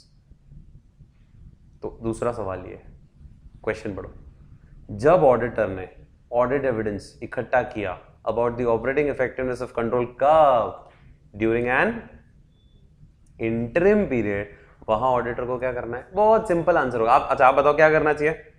अब वापस तो चेक करना नहीं पॉसिबल है, वो तो नहीं कर सकते, पर आपके पास एक ऑप्शन है ना, क्या, उस कंट्रोल जब तक आपने चेक कर लिया था उसके बाद उसमें अगर कोई चेंजेस हुए तो पहला point, auditor shall obtain audit evidence about any, छोटे मोटे नहीं, significant changes to those controls subsequent to the interim period, and then auditor can determine कि कोई additional evidence मुझे अगर obtain करना है उस remaining period के लिए तो मैं कर लेता हूँ। पर मतलब सवाल ये है कि इग्नोर नहीं करना है आपको। आप ये नहीं बोल सकते मैंने तो कर लिया था कंट्रोल को चेक, नहीं, और वापस चेक नहीं कर पाओगे, मुश्किल है, इम्पॉसिबल है एक तरह से। तो क्या ऑप्शन है, आप एक तो ये सबूत इकट्ठा कर लो कि कोई सिग्निफिकेंट चेंज तो नहीं हुए, और प्लस ये भी देख लो कि आपको कोई रिमेनिंग पीरियड के लिए एडिशनल कोई एविडेंसेस चाहिए, तो ऑलरेडी है वो तो है ही है, वो मंगा लो बस, ठीक है। ये आप कर सकते हो और आपको करना भी चाहिए, नहीं तो आप नेग्लिजेंट हो जाओगे, ठीक है। कि आप मान लो कि बात कर लिया एक बार चेक, इग्नोर नहीं करना है उस चीज को। फाइन, ये भी समझ में आ गया। चलो एक सवाल और आप लोगों से, मैंने इंटरनल कंट्रोल को पिछले साल चेक किया था, अभी तो इंटरम पीरियड की बात कर रहा हूं मैं, 21-22 की ऑडिट कर रहा हूं, मैंने 20-21 में इंटरनल कंट्रोल को देख लिया था पूरा साल भर तक और it was working very nicely. इस साल भी मैं ऑडिटर हूं और मैं चाहता हूं पिछले साल के इंटरनल कंट्रोल्स की ऑपरेटिंग इफेक्टिवनेस के ऊपर रिलाई करना। Can I do the same और I need to re evaluate again internal control in this year? सोचो। देखो कंट्रोल्स तो एक बार लगते हैं तो लगते ही है, ठीक है, उसमें बहुत ज्यादा कोई चेंजेस की गुंजाइश नहीं होती और अगर हुआ है तो देखना ही है अपने को, है ना। क्या मैं उन पर रिलाई कर सकता हूं? कर सकता हूं, लेकिन वापस वही आंसर आएगा, कुछ सर्कमस्टेंसेज हैं जहां पर आप नहीं कर सकते, जैसे कंट्रोल एनवायरनमेंट ही कमजोर निकला पिछले साल वाला, या इस साल देखा तो वही वाला, इस साल तो देखने खैर पिछले साल डेफिशिएंट था, फिर आपके वो सारे रिस्क असेसमेंट नहीं हो रहा था, कंट्रोल एक्टिविटीज नहीं थी उसके अंदर, ठीक है फाइन। तो ये सारे पॉइंट जो है ये आपको हिंट दे रहे हैं क्या कि यहां पर आपको वापस रीटेस्टिंग करनी पड़ेगी, बाकी नॉर्मली आप रिलाई करना चाहो तो कर सकते हैं। तो क्या क्या लिखा हुआ है देखो, if the auditor plans to use audit evidence about the operating effectiveness of control obtained in previous audit, then the auditor shall document the conclusion reached about relying on such control that were tested in the previous audit। आप कर सकते हो rely पिछले साल वालों पे, कोई दिक्कत नहीं है, लेकिन आपको उसको अपनी डॉक्यूमेंटेशन फाइल में विद रीजन डालना पड़ेगा कि आपने इस पर रिलाई किया है। लेकिन जो क्वेश्चन है एग्जाम के इंपॉर्टेंट के लिए वो ये है, कौन सी सिचुएशन है जहां पर रीटेस्टिंग ऑफ कंट्रोल करनी ही पड़ेगी आपको। You can not rely on the operating effectiveness of control obtained in previous audit. और बहुत सिंपल आंसर है, देखो अपन ने जो कंट्रोल एनवायरनमेंट पढ़ा ना, कंट्रोल एनवायरनमेंट का अगर पुअर है, पहला डेफिशिएंट कंट्रोल एनवायरनमेंट, कंट्रोल का पहला एलिमेंट था, कंट्रोल का पांचवा एलिमेंट कौन सा था? मॉनिटरिंग। सेकेंड डेफिशिएंट मॉनिटरिंग है। कंट्रोल का एनवायरनमेंट के अंदर अगर आपको दिख रहा हो तो ये भी था, पर्सनल चेंज हो गया रिस्क असेसमेंट के अंदर, ठीक है, पर्सनल अगर चेंज हो गया जिसकी वजह से कंट्रोल अब ढंग से अप्लाई नहीं हो पाएंगे, भाई जो बंदा पिछले साल था और ये बंदा अभी चेंज हो गए। फिर एक अपन ने पढ़ा था कंट्रोल के अंदर आईटी कंट्रोल, लास्ट वाला डेफिशिएंट आईटी कंट्रोल्स। तो डेफिशिएंट तो देखो 1, 2 और 6 इज डेफिशिएंसी, कि भाई अगर कंट्रोल एनवायरनमेंट ही डेफिशिएंट था, मॉनिटरिंग ही डेफिशिएंट थी, आईटी कंट्रोल्स ही डेफिशिएंट थे, तो वापस री टेस्टिंग करनी पड़ेगी। या फिर जिस बंदे पे हमें यकीन था पिछले साल वो बंदा चेंज हो गया, या फिर परिस्थितियां, 5 नंबर परिस्थितियां चेंज हो गई जिसकी वजह से हमें वापस इंटरनल कंट्रोल चेंज करना पड़ेगा। और एक और है, बहुत ज्यादा मैनुअल एलिमेंट इन्वॉल्व था कंट्रोल के अंदर, तो जहां मैनुअल एलिमेंट बहुत ज्यादा है तो फिर आप रिलाई नहीं कर सकते पिछले साल पे। हम रिलाई कब कर सकते हैं भाई? सिस्टम बेस्ड काम है ज्यादातर, तो कंट्रोल अगर पिछले साल चेक कर चुका हूं मैं और वही सिस्टम चल रहा है तो सिस्टम में तो कोई चेंजेस बहुत ज्यादा होते नहीं, लेकिन मैनुअल एलिमेंट बहुत ज्यादा इन्वॉल्व था पिछले साल वाले कंट्रोल्स में, तो फिर बेटर है वापस चेक कर लेना, क्योंकि ह्यूमन एलिमेंट जहां इन्वॉल्व होगा वहां डर ज्यादा ही रहेगा। ठीक है फाइन, तो ये तो हो गया ये 3 क्वेश्चंस, ठीक है। मैं वापस बोल दूंगा तीनों क्वेश्चंस। पहला क्वेश्चन क्या है? Nature, timing and extent of further audit procedure कितने लगाना है वो डिपेंड करेगा किसके ऊपर? वो डिपेंड करेगा किसके ऊपर भाई? कितने बढ़ाऊं मैं वो डिपेंड करेगा किसके ऊपर? रिस्क कितनी दिखी है मुझे और रिस्क के पीछे क्या कारण है, ठीक है। सेकंड क्वेश्चन था कि अगर आपने इंटरिम पीरियड में चेक कर लिया तो क्या करना है? चेंजेस हुए कि ये चेक कर लो और फिर एडिशनल एविडेंसेस को लेना तो वो ले लो। तीसरी सिचुएशन, रीटेस्टिंग कब करनी है? जब कंट्रोल एनवायरनमेंट डेफिशिएंट है, जब मॉनिटरिंग ऑफ कंट्रोल डेफिशिएंट है, जब आईटी कंट्रोल डेफिशिएंट है, फिर जब पर्सनल चेंज हो गया, सर्कमस्टांसेस चेंज हो गए, और एक पॉइंट और कौन सा बचा? ठीक है, मैनुअल एलिमेंट बहुत ज्यादा इन्वॉल्व है, ठीक है। अगला पैराग्राफ अब तो सिंपल सिंपल है, मेरे को दम नहीं है, ये तो सिंपल है। देखो ये बोल रहा है आपने, स्टैंडर्ड का नाम क्या था? स्टैंडर्ड का नाम क्या था? Response to assessment. आपने सब कुछ रिस्पॉन्स कर लिया एक बार अपनी तरफ से, फिर लास्ट में देख लेना क्या अब रिस्क किस पे आ गई है? एक्सेप्टेबल लेवल पे आ गई। हाँ, लो लेवल बोल लो, एक्सेप्टेबली लो लेवल पे आ गई, जो इतनी एक्सेप्ट कर सकते हैं, ठीक है, क्योंकि लो का कोई क्राइटेरिया नहीं होता, ठीक है। सो लास्ट ये पैराग्राफ ये बोल रहा है, based on audit procedures perform and audit evidence is obtained. Auditor को लास्ट में इवैल्यूएट करना है कंक्लूड करने से पहले कि क्या अब जो रिस्क असेसमेंट उसने देखा था असर्शन लेवल और फाइनेंशियल स्टेटमेंट लेवल पे, क्या वो अप्रोप्रिएट लेवल पे आ गया है, या एक्सेप्टेबल लेवल भी इसको वर्ड यूज करते हैं, एक्सेप्टेबल लेवल पे आ गया है कि नहीं आ गया, ठीक है। और last paragraph, if the auditor has, सुनो ये वो वाला ओपिनियन मॉडिफिकेशन वाला, अगर ऑडिटर के पास सफिशिएंट अप्रोप्रिएट एविडेंस इकट्ठे नहीं हो पा रहे हैं तो ऑडिटर को कोशिश करनी है और एविडेंसेस इकट्ठे करने की। अगर फिर भी नहीं हो पा रहे हैं तो फिर ऑडिटर के पास क्वालिफाइड और डिस्क्लेमर ही ऑप्शन में बचता है। ठीक है, तो स्टैंडर्ड में अपन ने क्या क्या पढ़ लिया 330 में? ऑडिटर रिस्पॉन्स ऑब्जेक्टिव, ठीक है, चार्ट में भी बनाया था अपन ने इसको। रिस्पॉन्स पढ़ लिया। Third fourth fifth question, third, further audit procedure कितने लगाओ वो रिस्क के ऊपर डिपेंड करेगा। इंटरिम पीरियड में अगर आपने कंट्रोल को चेक कर लिया तो रिमेनिंग पीरियड के लिए क्या करना है, और रीटेस्टिंग करनी है कि नहीं करनी कंट्रोल्स की, अगर प्रीवियस ऑडिट में कर लिया था तो वो ये थर्ड पॉइंट है इसके अंदर। फाइन। और लास्ट में मिसलेनियस में तो मिसलेनियस बातें कर रखी है कि एक बार सब कुछ आए फिर देख लेना कि रिस्क कम हो गई कि नहीं हो गई है। फिर सबूत ही नहीं मिल पा रहे, मान लो आपको कोशिश करो इकट्ठे करने की, नहीं मिल पा रहे, नहीं रोका जा रहा है, आप रोका जा रहा है मतलब आपको काम करने के लिए, तो आप मॉडिफाई कर सकते हो। क्लियर? ठीक है, अब उसके क्वेश्चंस देख लो, उसमें क्वेश्चंस भी दे रखे। पहला क्वेश्चन कि जब आपने ऑडिट करी बी लिमिटेड की, कमेंस करी, आपने पाया कि वहां पर रिस्क असेसमेंट किया और पाया कि डिटेक्शन रिस्क जो है वो रिड्यूस नहीं करी जा पा रही है एक्सेप्टेबल लेवल के नीचे, so as auditor how would you deal with the situation? तो आप अपनी तरफ से पूरी जान लगा दोगे, ठीक है, फिर भी नहीं हो पा रही है और आपको सबूत नहीं मिल पा रहे हैं, ठीक है, तो आपको ओपिनियन मॉडिफाई करनी पड़ेगी। Next, in the course of audit, ये वाला वो वाला है, सीधे लास्ट लाइन पढ़ो, फैक्टर्स दैट में warrant retesting of control, direct question है। और ये भी वही है, जनरल क्वेश्चन है कि जब आप ऑडिट कर रहे हो तो what should be consideration of the auditor to assess the risk of material misstatement and his response to such risk. तो इसमें 315 का भी रेफरेंस आएगा क्योंकि असेसमेंट की बात करिए, और 330 का भी रेफरेंस आएगा। ठीक है, ऐसे इसमें तो अगर आपने कंटेंट जितना मैंने दे रखा है उतना याद कर लिया ना, मोर देन नफर, उतने याद करने में भी अभी तो हालत टाइट होने वाली है। ठीक है, फाइन। सो ये हुआ हमारा 330। अब हम आते हैं कि इसके ऊपर 320 के ऊपर, जो कि आखिरी स्टैंडर्ड है 300 की सीरीज का, and it's a very easy and important standard also, that is materiality in planning and performing an audit. तो तीनों स्टैंडर्ड 300 की सीरीज के अभी तक समझ में आ गए। 300 हमने लास्ट सेशन में कर ही लिया था, 315, 330 अभी किया। अब हम आते हैं किसके ऊपर, 320 के ऊपर। नाउ अब अगले स्टैंडर्ड जो हमने अभी डिस्कस किया, 320 की शुरुआत करते हैं, और हमने बैकग्राउंड अपन ने पूरा क्लियर कर ही लिया। 320 is materiality in planning and performing the audit. And now I'll take back to तो जो अपना फंडा अपन समझते हैं रोज, ठीक है, ध्यान से देखना क्या कॉन्सेप्ट है, क्या बता रहा है यहां पर ये पॉइंट आपको।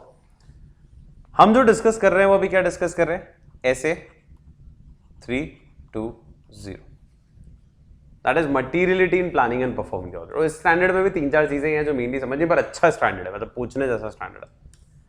पहला, मटीरियलिटी क्या होती है, मीनिंग। दूसरा, अगर इसके साथ इसकी इंपॉर्टेंस भी देख लेंगे तो इंपॉर्टेंस भी आ जाएगी, ठीक है, इतनी इंपॉर्टेंट नहीं इंपॉर्टेंस। दूसरा सबसे इंपॉर्टेंट क्वेश्चन जो आएगा वो आएगा फैक्टर्स टू बी कंसिडर्ड, कि आप कैसे डिसाइड करोगे कि मटीरियलिटी क्या होती है, ठीक है, क्योंकि materiality depends upon auditor's judgement. मेरे लिए कोई चीज मटेरियल हो सकती है, आपके लिए मटेरियल नहीं हो सकती, ठीक है। और फिर तीसरे में मिसलेनियस पॉइंटर्स आएंगे जो अपन ऑलरेडी डिस्कस भी कर चुके हैं कुछ, और कोई भी डिस्कस भी करना बाकी है थोड़े बहुत। अब मेरी बात से शुरू कर रहा हूं मैं स्टैंडर्ड, और आप लोग ध्यान से सुनोगे वापस। मटीरियल का मतलब क्या होता है, मटीरियलिटी का मतलब क्या होता है? अगर आपने शुरू से सुना है 12th से, मटीरियलिटी का कॉन्सेप्ट तो पढ़ा ही है, ठीक है, अकाउंट्स में तो पढ़ा ही है ना, ठीक है। क्या बोलता है, ऐसी कोई इंफॉर्मेशन जो यूजर के डिसीजन को इफेक्ट कर दे। और चूंकि हम ऑडिट की बात कर रहे हैं तो हम फाइनेंस की बात कर रहे हैं, तो फाइनेंशियल डिसीजन को इफेक्ट कर दे, वो कहलाती है मटीरियल इंफॉर्मेशन।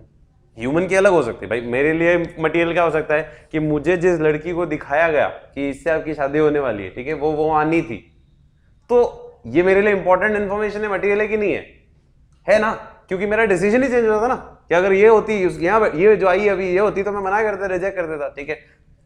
लॉजिक समझ में आ रहा है? फाइन।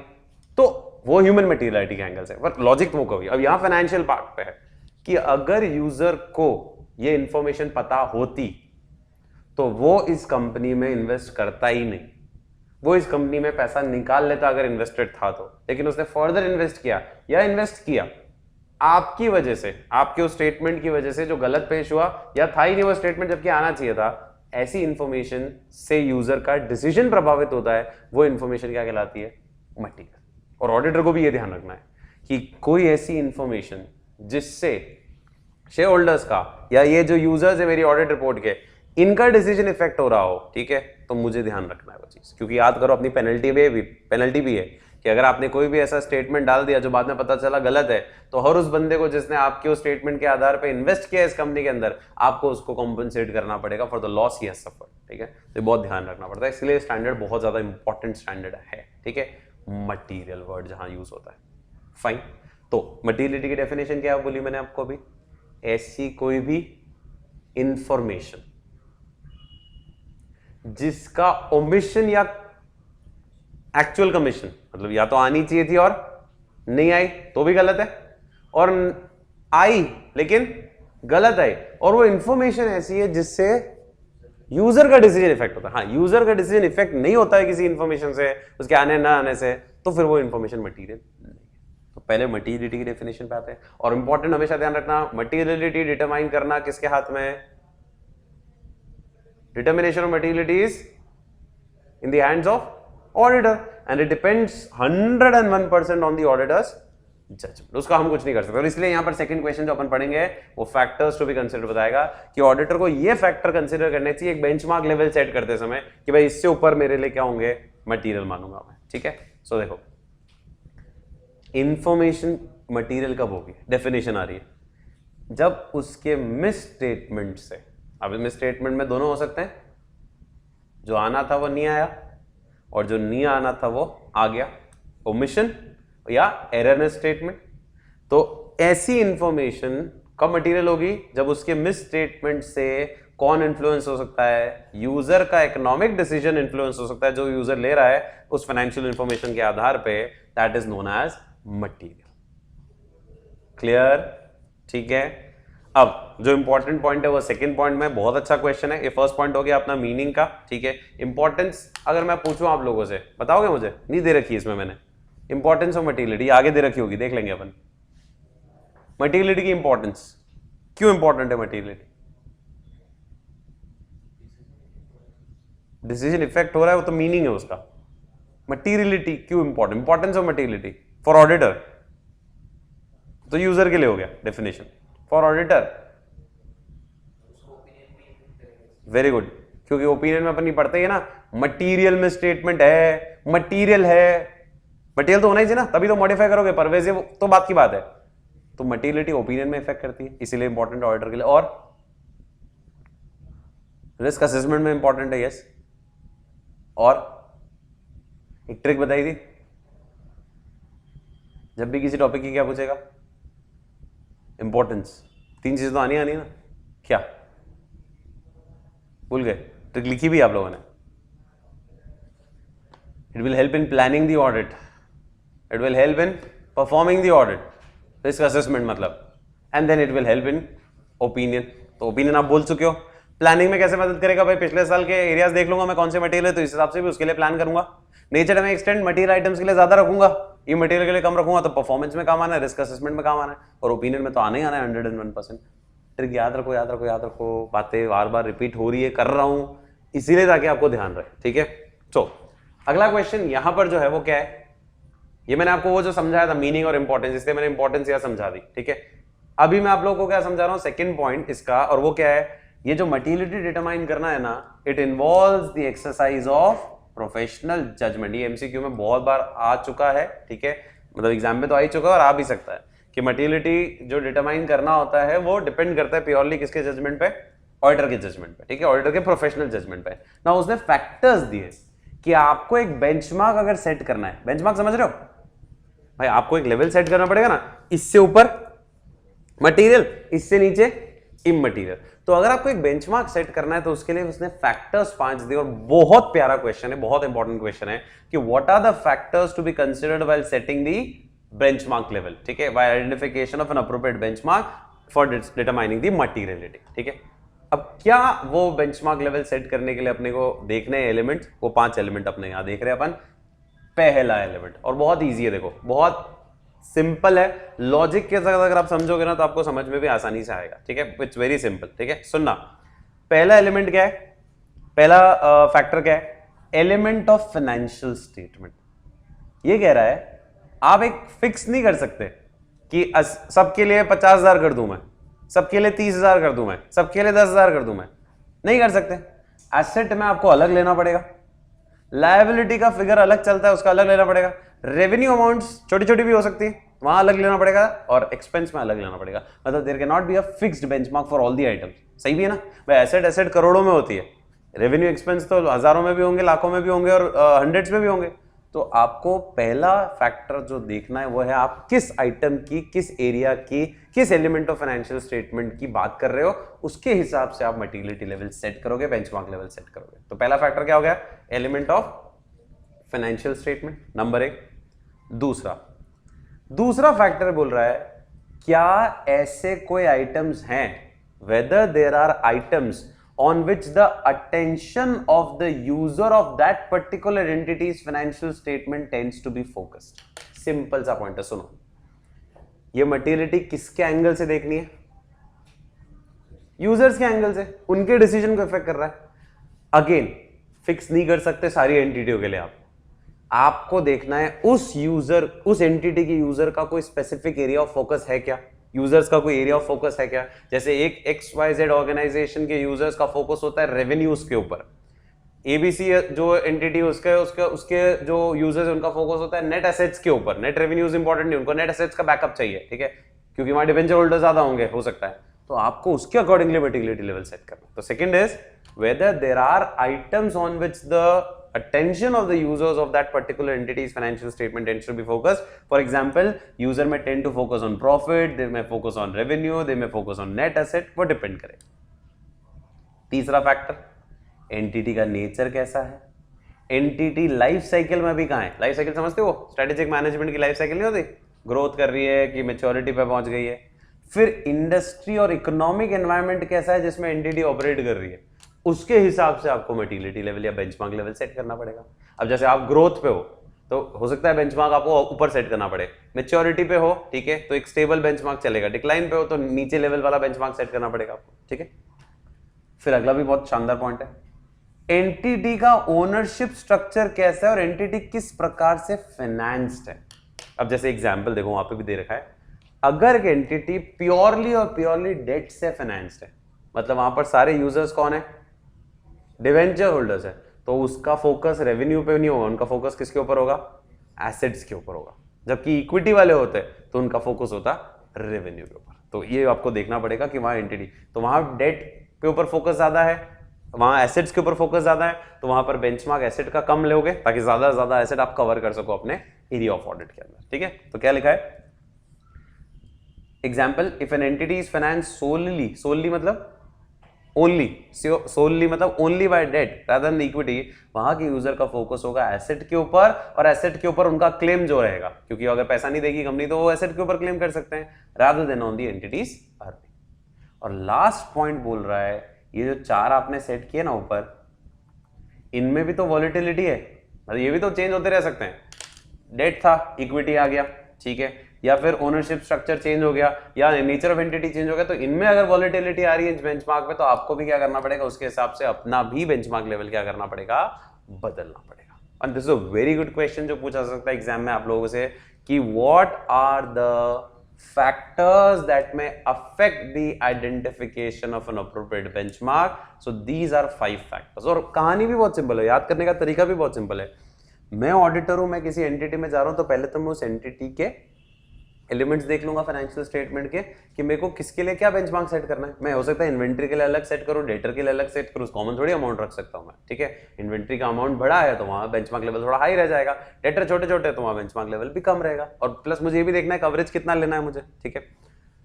फिर दूसरा एस्पेक्ट साथ साथ ये देखना है कि उसके यहाँ के यूजर का कोई फोकस ज्यादा है क्या। जैसे यूजर का फोकस इन्वेंट्री पे ज्यादा है तो वहां भली इन्वेंट्री हाई अमाउंट की है, पर मैं लोअर से शुरू करूंगा कि यूजर को छोटी छोटी चीजें इंपॉर्टेंट है वहां पर, ठीक है। फिर तीसरा, नेचर ऑफ एंटिटी कैसी है, लाइफ साइकिल में वो कहां पर है, एंटिटी किस एनवायरनमेंट में काम कर रही है, इकोनॉमिक एनवायरनमेंट कैसा है वहां पर, इंडस्ट्रियल एनवायरनमेंट कैसा है वहां पर। चौथा ओनरशिप स्ट्रक्चर किस तरह से वो फाइनेंस्ड है, और पांचवा इन बेंचमार्क्स में अगर कोई वॉलेटिलिटी है तो मुझे भी अपना बेंचमार्क चेंज करना पड़ेगा। क्लियर, समझ में आ रहा है? तो एक पॉइंट तो ये हुआ, ठीक है। तो चार्ट में चलें अगर अपन, तो अपन ने पहला टॉपिक पढ़ लिया, मीनिंग, इंपॉर्टेंस मैंने आपको अपने तरफ से बता दी, ठीक है। फैक्टर्स टू बी कंसिडर्ड हो गए। अब मिसलेनियस में बहुत सारे छोटे छोटे पॉइंट्स हैं। पहला मिसलेनियस पॉइंट, सुनना ध्यान से और आपको समझना भी यही पर। भी पहला मिसलेनियस पॉइंट ये बोलता है कि ये मटेरियलिटी आपको, और अपन पहले भी पढ़ चुके हैं, ये मटेरियलिटी आपको इंडिविजुअली भी देखनी है और एग्रीगेट भी देखनी है। याद करो, अगर मैंने आपको जब मिस स्टेटमेंट की कहानी बताई थी तो एक बात बोली थी मैंने आपको कि इंडिविजुअल कोई आइटम मटेरियल है तो उसको आपने कंसिडर कर लिया, लेकिन जो इंडिविजुअल आइटम मटेरियल नहीं था उसको क्या बोलते थे? वो छोड़ दिया, गड़बड़ थी पर छोड़ दी, उसको बोलते थे अनकरेक्टेड मिस स्टेटमेंट। याद आया? और फिर उनका एग्रीगेट इफेक्ट भी देखते थे कि कहीं वो फाइनेंशियल स्टेटमेंट के लिए मटेरियल तो नहीं हो रहे। एक तो मिसलेनियस पॉइंट ये ऑलरेडी पढ़ चुके। दूसरा मिसलेनियस पॉइंट सुनना, ये रिस्क कौन से लेवल पे देखनी मटेरियलिटी आपको, और फिर ठीक है, तो ये मैं बोल नहीं रहा हूं, ऑलरेडी आता है अपने को, या अपन पढ़ चुके हैं, अब ये सब लिखे हुए हैं कहीं कहीं कहीं। तीसरा एक नया पॉइंट है, सुनना है। मटेरियलिटी और ऑडिट रिस्क का रिलेशनशिप क्या होगा? इनवर्स। हमेशा क्या होता है? इनवर्स रिलेशनशिप होता है मटेरियलिटी और ऑडिट रिस्क का। कैसे? जितने ज्यादा आइटम मटेरियल होंगे उतनी आपको रिस्क बढ़ेगी, कम होगी? ये तो इनवर्स लिखा है मैंने, तो यहां पर गलत लिखा है सही लिखा है? रिस्क कम होगी कि बढ़ेगी? कम होगी। क्यों? बीच की कहानी रह गई, सोचो। The higher the materiality the more will be the nature timing extent of audit procedure. जितने प्रोसीजर में ज्यादा लगाऊंगा ऑडिट रिस्क तो कम होगी ना, डिडक्शन कम हो जाएगी, मतलब ओवरऑल ऑडिट रिस्क कम हो जाएगी, ठीक है। तो ये वाला भी समझ में आता है आपको फंडा, ठीक है। तो एक बार ये तीन फंडे समझ लें और बताता हूँ फिर। सो एक तो ये आया कॉन्सेप्ट ऑफ मटेरियलिटी, ये कहता है कि कुछ मैटर्स इंडिविजुअली या एग्रीगेट करके बाकी लोगों के साथ मिला के आपके ट्रू एंड फेयर प्रेजेंटेशन के लिए बहुत इंपॉर्टेंट है। ऑडिटर को मटेरियलिटी कंसीडर करनी दोनों लेवल पे, ओवरऑल फाइनेंशियल स्टेटमेंट लेवल पे और इंडिविजुअल अकाउंट बैलेंस और क्लास ऑफ ट्रांजैक्शन पे। ये ऑलरेडी अपन डिस्कस कर चुके हैं, ठीक है। अगला, materiality should be considered by the auditor obviously for determining the nature timing extent of audit procedure, और materiality should be considered by the auditor while evaluating the effect of misstatement. ये वही अपन ने जो पढ़ा था कि identified misstatement impact audit पे देखना है, अनकरेक्टेड का इंपैक्ट फाइनेंशियल स्टेटमेंट पे देखना है, ठीक है। ये मिस स्टेटमेंट की जो फैमिली पढ़ाई थी मैंने आपको, ऐसे 450 का थोड़ा सा रेफरेंस है यहाँ पर, वो 450 अपन पढ़ेंगे तब और देख लेंगे। ये मेन लाइन देख लो, there is an inverse relationship between materiality and audit risk, और ऑडिटर को इसी रिलेशनशिप को ध्यान में रखते हुए अपना nature time extent of audit procedure decide करना है। क्योंकि आइटम मटेरियल होंगे तो चांसेस ऑफ रिस्क ज्यादा रहती है, इसलिए आपको नेचर टाइम एक्सटेंट बढ़ा देना है ताकि ऑडिट रिस्क कम हो जाए, ठीक है। अब एक टॉपिक और बता रहा हूं मैं आपको, सुनना मिसलेनियस में, या एक चौथा कर देता हूं इसको मैं, इंपॉर्टेंट है क्योंकि, तो इसको अलग ही नाम दे देते हैं, परफॉर्मेंस मटेरियलिटी। अब मेरी बात को ध्यान से सुनना, ठीक है। Performance materiality next topic. आपको मैं एक एग्जाम्पल के रूप में टॉपिक बता रहा हूं ये वाला, और आपको कोशिश करनी है कि आप भी इसके साथ साथ मेरे साथ साथ इसको अपने दिमाग में सेट करते जाओ। मैं ऑडिटर हूं किसी कंपनी का और मैंने वहां पर मटेरियल लेवल सेट करना है, बेंचमार्क सेट करना है। 5 फैक्टर मैंने देख लिए, मुझे फैक्टर समझ में आ गए हैं। एक एंटिटी आपके लिए मैं एग्जांपल ले रहा हूं, उसमें रेवेन्यू आइटम्स की बात कर रहा हूं मैं एक बार। अभी रेवेन्यू में 1 रुपए का ट्रांजैक्शन भी है, 100 रुपए का भी है, मतलब बिलिंग बहुत सारी है। 1 रुपए से शुरू होते हुए बिलिंग 1 लाख रुपए तक की बिलिंग है, ठीक है। और ऐसे हजारों लाखों ट्रांजैक्शन है वहां। मुझे एक बेंचमार्क लेवल सेट करना है उस एंटिटी के अंदर। अपन ने फैक्टर सब देख लिए, अपन ने एक बेंचमार्क सेट किया कि इससे ऊपर मैं ट्रांजैक्शंस को ज्यादा वेरीफाई करूंगा, इससे नीचे एक आध देख लूंगा, बाकी ज्यादातर ऊपर वाले देखूंगा क्योंकि इन मटेरियल वालों को देखना ही नहीं मेरे को। तो बेंचमार्क कितना सेट करें, बोलो कितना सेट करें? 5000 कि और ज्यादा भी कर सकते हैं। चलो 2 केस लेता हूं। एक ने 5000 सेट किया, आपने 5000 सेट किया, आपने 20,000 सेट किया, ठीक है, 2 ले लेते हैं, और एक बीच का भी ले लो तो 10,000 या 15,000 या 12,000 भी ले सकते हैं, ठीक है। 3 बेंचमार्क लेवल हो गए, 5, 12 और 20।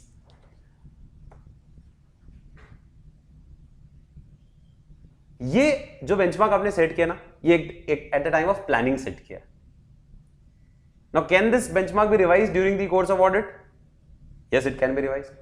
और लास्ट में जब आप रिजल्ट इवैल्यूएशन कर रहे होते हैं ना, evaluation of miss statement audit conclusion से पहले, उस समय तो आप हाई रखोगे, क्योंकि उस समय वापस एक थोड़ी वापस इवैल्यूएट करने बैठोगे, तो उस समय तो आप मोटे मोटे वाले सारे देखोगे। तो ये तो 100% होगा कि the benchmarks level set at the planning level would be different at the time of evaluation of miss statement at before conclusion of audit. वो तो कम ज्यादा होना ही होना है उस समय, ठीक है। अब मेरा एक क्वेश्चन, ये तो समझ में आता है, एक क्वेश्चन और। अभी आपने 5,000 सेट किया, 12,000 सेट किया या 20,000 सेट किया, सबसे ज्यादा रिस्क में कौन है इन तीनों में से? 20,000 वाला। क्या रिस्क है उसको? कि जो अनकरेक्टेड मिस स्टेटमेंट उसने छोड़ दिए उनका एग्रीगेट इफेक्ट फाइनेंशियल स्टेटमेंट के लिए मटेरियल आ सकता है। समझ में आ गया? बहुत ही बढ़िया। मतलब ये अपन ऑलरेडी पढ़ चुके ना, इसलिए अभी बाकी तो इसको समझाने में मुझे 10 मिनट लगते हैं, मुझे लगा। पर ठीक है, अगर ये समझ में आ गया तो गेम ओवर हो गया। इसी को बोलते हैं परफॉर्मेंस मटेरियलिटी, कि आप अपना cut off level intentionally initially क्या रखो, कम रखो, सो that the risk of uncorrected miss statement aggregate exceeding the materiality level वो कम हो जाए और ओवरऑल फाइनेंशियल स्टेटमेंट को कवर कर सको आप ज्यादा। ये बोलते हैं परफॉर्मेंस मटेरियल। फिर during the course of audit बढ़ा दो ना, जैसे आपने 5,000 सेट किया, फिर आप जब चेक कर रहे हो आपको लग रहा है 5 से 10 या 15 में तो आ ही नहीं रहे एरर, तो फिर बढ़ा दो during the course of audit, उसको रिवाइज कर दो। बट इनिशियली एक बार इंटेंशनली अपना कट ऑफ लेवल जो नॉर्मल लेवल है उससे कम रखते हुए काम करो। This is known as performance materiality, और ये अगले टॉपिक में आ रहा है। आई एम वेरी प्राउड कि आपको समझ में आ गया, ठीक है। नेक्स्ट पॉइंट क्या लिखा हुआ है? Auditors assessment of materiality and audit risk can be different, है ना, at the time of initially planning the audit from the time of evaluating the results जब आप लास्ट में कर रहे हो। ये तो डिफरेंट हो ही सकता है, तो समझ में आ गया, ठीक है।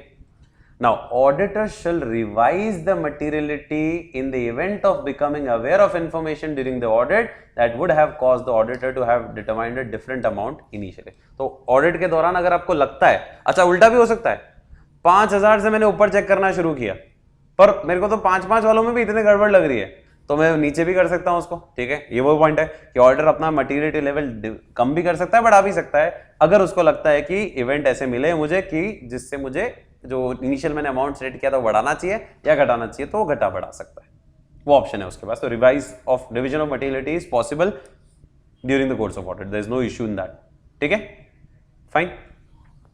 फिर वो परफॉर्मेंस मटेरियलिटी का कॉन्सेप्ट बता रहा है नेक्स्ट लाइन में क्या बोलता है? ऑडिटर में in planning the audit intentionally set the cutoff level for verifying the transaction at a lower level than is intended to be used to evaluate the result। Last में result evaluation के समय बढ़ा देना कोई दिक्कत नहीं है, लेकिन अभी इंटेंशनली अपना रिजल्ट, अपना जो ये आपने रखा है, ठीक है, कट ऑफ लेवल, वो उस असर्शन लेवल के लिए थोड़ा कम कर दो। So performance materiality says when the amount set by the auditor at less than the materiality level, ताकि आप रिड्यूस कर सको, क्या रिड्यूस कर सको? The probability of aggregate uncorrected misstatement exceeding the materiality set for the financial statement as a whole. तो मैं अगर इनिशियली कट ऑफ लेवल कम रखूंगा तो ये रिस्क, ये प्रोबेबिलिटी कम हो जाएगी। काहे की प्रोबेबिलिटी? कि जो अनकरेक्टेड मिस स्टेटमेंट्स हैं उनका एग्रीगेट इफेक्ट फाइनेंशियल स्टेटमेंट के लिए जो मटेरियलिटी लेवल सेट किया उससे ऊपर नहीं जाएगा, ये आपका एश्योरेंस लेवल बढ़ जाएगा, या उससे ऊपर जाने का रिस्क जो है वो आपका कम हो जाएगा। क्लियर?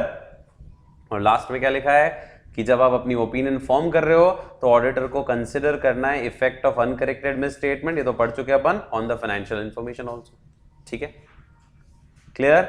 और लास्ट पॉइंट क्या बोलता है? लास्ट पॉइंट बोलता है अगर एग्रीगेट अनकरेक्टेड मिस स्टेटमेंट जो ऑडिटर ने आइडेंटिफाई किया वो मटेरियलिटी लेवल पे जा रहा है, जा सकता है, या फिर ऑडिटर को लगता है कि एग्रीगेट अनकरेक्टेड मिस स्टेटमेंट से फाइनेंशियल इंफॉर्मेशन क्या हो सकती है, मटेरियली मिसस्टेट हो सकती है, तो उसको एक तो मैनेजमेंट को रिक्वेस्ट करना है कि भैया ये जो गड़बड़ है उसको सुधारो, ठीक है। ऑडिटर को अपने ऑडिट प्रोसीजर लगाना है, और इसके बाद जो आएंगे ना वो सारे सीपी आ सकते हैं, यहाँ पे सारे सीपी आ सकते हैं। सीपी बोले तो सीपी नहीं, एसपी, एसपी बोले तो स्पेशल पॉइंटर्स, ठीक है। सब्सटैंटिव प्रोसीजर नहीं, स्पेशल पॉइंटर्स आ सकते हैं यहाँ पे।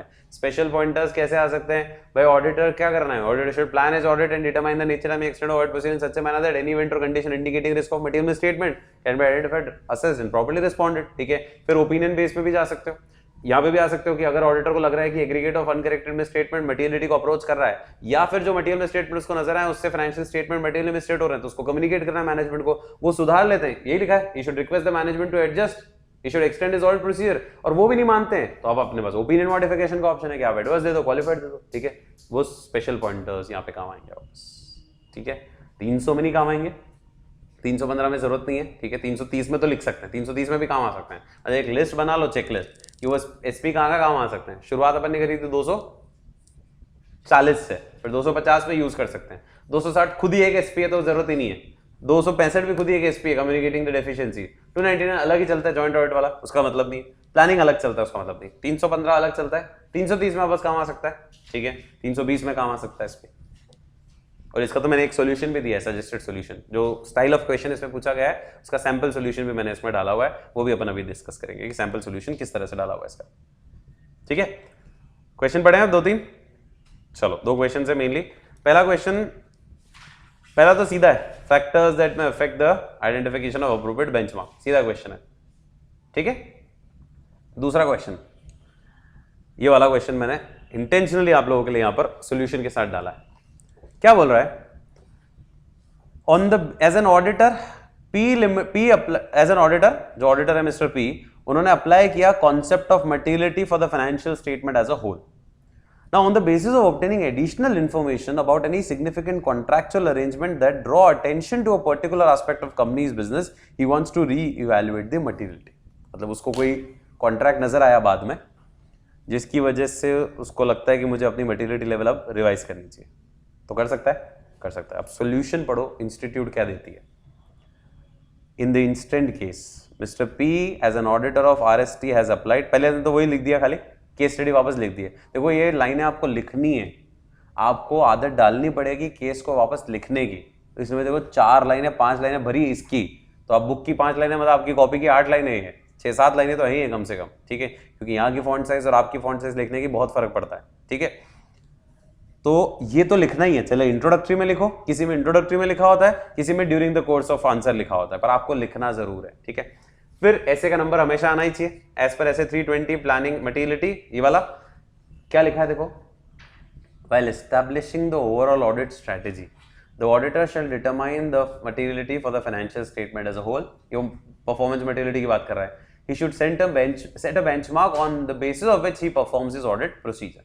उसको benchmark set करना है सबसे पहले जाके। ठीक है, if in the circumstances there is one or more class of transaction, account balance or disclosure, कुछ नहीं है, लंबा खींच रहे हैं, assertion level भी लिख सकते थे उसकी जगह। ठीक है, for which misstatement of lesser amount than the materiality for the financial statement as a whole could reasonably expected to influence the, ये सब लंबा खींचा है। तो auditor shall also determine the materiality level or levels to be applied in those। देखो इस life paragraph में क्या लिखा है, अगर आप पढ़ोगे सिंसियरली तो ऐसा समझ में आएगा आपको। इसमें इतना सा लिखा है, जो अपनी लैंग्वेज में अगर अपन लिखते तो क्या लिखते कि ऑडिटर को ऐसे 320 ये कहता है कि जब वो ऑडिट करना शुरू करे तो एक मटेरियलिटी लेवल सेट कर दे financial statement as a whole के लिए। ठीक है, और वो उस पर्टिकुलर मटेरियलिटी लेवल के आधार पे बेंचमार्क लेवल सेट कर दे कि इस बेंचमार्क के आधार पे वो असर्शन लेवल वाले ट्रांजैक्शंस को नापेगा, अकाउंट बैलेंस को नापेगा, क्लास ऑफ ट्रांजैक्शन को नापेगा, डिस्क्लोजर्स को नापेगा। ठीक है, और उसको ये ध्यान रखना है कि ये जो मिसस्टेटमेंट उसने जो बेंचमार्क सेट किया है, इससे इतना बेंचमार्क सेट किया है कि इससे नीचे वाले अनकरेक्टेड मिसस्टेटमेंट का एग्रीगेट इफेक्ट कभी भी फाइनेंशियल स्टेटमेंट एज होल के लिए मटेरियल नहीं होगा। उसने बेंचमार्क लेवल वो सेट किया। तो इनिशियली तो वो यही सोचता है ना कि भाई मैं बेंचमार्क इतना सेट कर दूं कि ओवरऑल गड़बड़ ना हो। अब सिचुएशन ही चेंज हो गई थी क्योंकि नया कॉन्ट्रैक्ट आ गया था।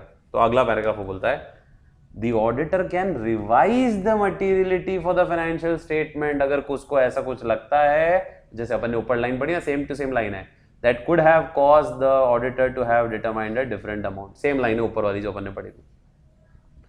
And if the auditor concludes a lower materiality for the same, then he should consider the fact that whether it is necessary to perform revise the performance materiality and whether the nature and extent of audit procedure to be revised और या फिर वो appropriate है कि नहीं। तो ये concluding line लिख दी कि अगर उसको ऑडिटर को लगता है कि नहीं मुझे जरूरत नहीं है रिवाइज करने की तो नहीं करेगा, जरूरत है रिवाइज करने की तो रिवाइज करेगा materiality level, nature and extent audit procedure भी चेंज करना है तो चेंज करेगा.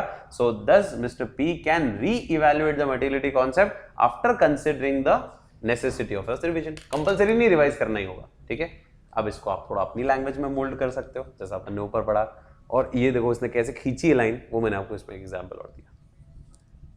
फाइन. ठीक है, तो 320 जो है हमारा खत्म होता है, कुछ भी नहीं है. सबसे पहला टॉपिक क्या था? मीनिंग. क्या बोलता है?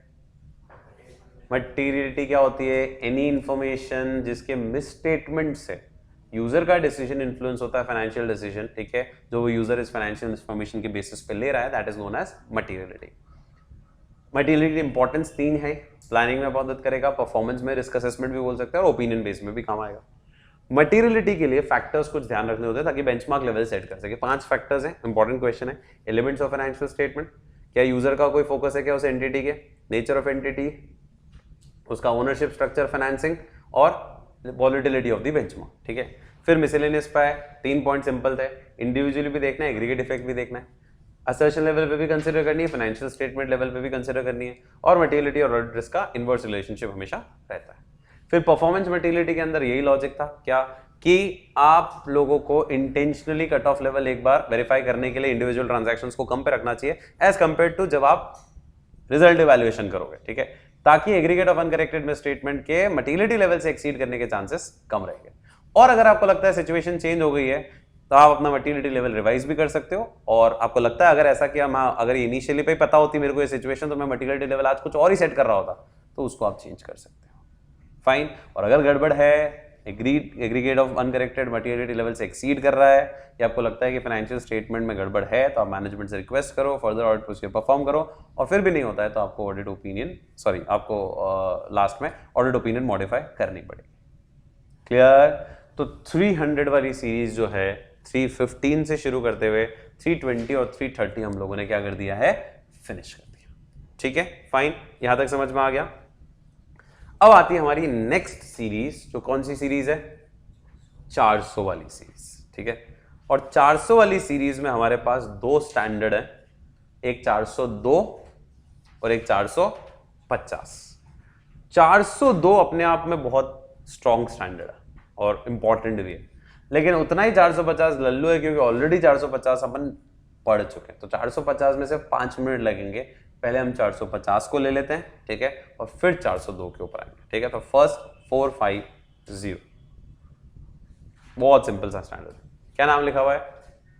Evaluation of miss statement identified during the audit. ठीक है, सो लेट्स हैव 450 फर्स्ट. ठीक है, उसके बाद अपन नेक्स्ट स्टैंडर्ड पे आएंगे. ठीक है, 402 पे. नाउ सबसे पहले मैं बात कर रहा हूं किसकी? 450 की.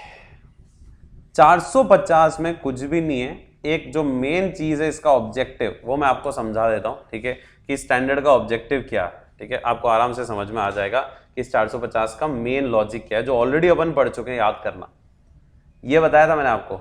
ये देखो, you have to evaluate the effect of misstatement. You have to evaluate the effect of misstatement on, कौन से misstatement की बात करी थी? एक तो थे identified और एक थे कौन से? uncorrected. identified misstatement का impact किस पे देखना था? ऑडिट के ऊपर. और uncorrected misstatement का impact किस पे देखना था? फाइनेंशियल स्टेटमेंट पे. identified का impact किस पे देखना है? ऑडिट पे. और अनकरेक्टेड का इंपैक्ट किस पे देखना था? फाइनेंशियल स्टेटमेंट पे. अनकरेक्टेड में भी कौन से वाले? Aggregate of uncorrected miss statement का इंपैक्ट फाइनेंशियल स्टेटमेंट पे कैसा आ रहा है, वो मुझे वेरीफाई करना था. याद आया? ये ऑलरेडी पढ़ चुके हम लोग जब ऑडिट रिस्क के मिस स्टेटमेंट की फैमिली के बारे में बात कर रहे थे. ठीक है, याद हो तो ठीक है, नहीं तो मैंने बोला आपको कुछ कॉन्सेप्ट क्लैरिटी वीडियोस डाल रखे हैं मैंने, उसको आप देख सकते हो. छोटे छोटे दो चार वीडियोस तो हैं उस पर. ठीक है, भूलना नहीं, उसको रेगुलरली वॉच करते रहना अपने को. ठीक है, सो इवैल्यूएशन क्लियर हो गया, इफेक्ट. अब स्टैंडर्ड क्या कर रहा है? स्टैंडर्ड यही कहेगा. अच्छा, एक तो मिस स्टेटमेंट की फैमिली की डेफिनेशन. मिस स्टेटमेंट की डेफिनेशन क्या थी? मिस स्टेटमेंट क्या होता है बताओ? मिस स्टेटमेंट का मतलब क्या होता है? जल्दी से बताना. मिस स्टेटमेंट मीन्स कोई भी एसीपीडी इधर, एसीपीडी उधर, एसीपीडी जो होना चाहिए था और एसीपीडी जो है, अगर इनमें कहीं कोई डिफरेंस आ रहा है इसका मतलब है कि गड़बड़ है। तो डेफिनेशन वो की वही है। मिस स्टेटमेंट का मतलब क्या है? डिफरेंस बिटवीन एसीपीडी जो रिपोर्ट हो चुका है और ACPD that is required for the item to be in accordance with the applicable FRF. अब ये चाहे फ्रॉड की वजह से हुआ हो चाहे एरर की वजह से हुआ, इन दोनों में अगर कोई डिफरेंस आ रहा है, किसमें? अमाउंट क्लासिफिकेशन प्रेजेंटेशन डिस्क्लोजर जो एक्चुअल रिपोर्ट हो गया है और अमाउंट क्लासिफिकेशन प्रेजेंटेशन डिस्क्लोजर जो चाहिए था to be in accordance with the applicable FRF, अगर इनमें कहीं कोई डिफरेंस है तो वो कहलाएगा मिस स्टेटमेंट। समझ में आई बात मेरी? ठीक है। फिर सोर्सेज ऑफ मिस स्टेटमेंट की अगर अपन बात करें तो सोर्सेज ऑफ मिस स्टेटमेंट दो तरीके से हो सकते हैं। कहां से भाई? एरर से हो सकता है और फ्रॉड से हो सकता है। अब उस एरर और फ्रॉड की लिस्ट एक बार आपको रीड करनी है कि एरर क्या होता है, ठीक है, और फ्रॉड क्या होता है। ये मैं नहीं पढ़ूंगा क्योंकि ये तो इंटेंशनल और इंटेंशनल मिस स्टेटमेंट की खाली क्या दे रखी है? लिस्ट दे रखी है। तीसरी सिचुएशन क्या आती है? ऑडिटर की क्या पूछ रहा है उसमें? रिस्पॉन्सिबिलिटी। अभी बताई, उसको इवैल्यूएट करना है इफेक्ट आइडेंटिफाइड का ऑडिट पे, अनकरेक्टेड का फाइनेंशियल स्टेटमेंट पे, ऑलरेडी डिस्कस। ठीक है। फिर एक और पॉइंट दे रखा है, अगर ऑडिटर ने ये जो मिस स्टेटमेंट ढूंढे हैं उसको इन सब मिस स्टेटमेंट को अक्यूमुलेट भी करना है। अक्यूमुलेट मतलब एग्रीगेट इफेक्ट देखना है, other than those that are clearly trivial. Trivial का मतलब होता है मामूली।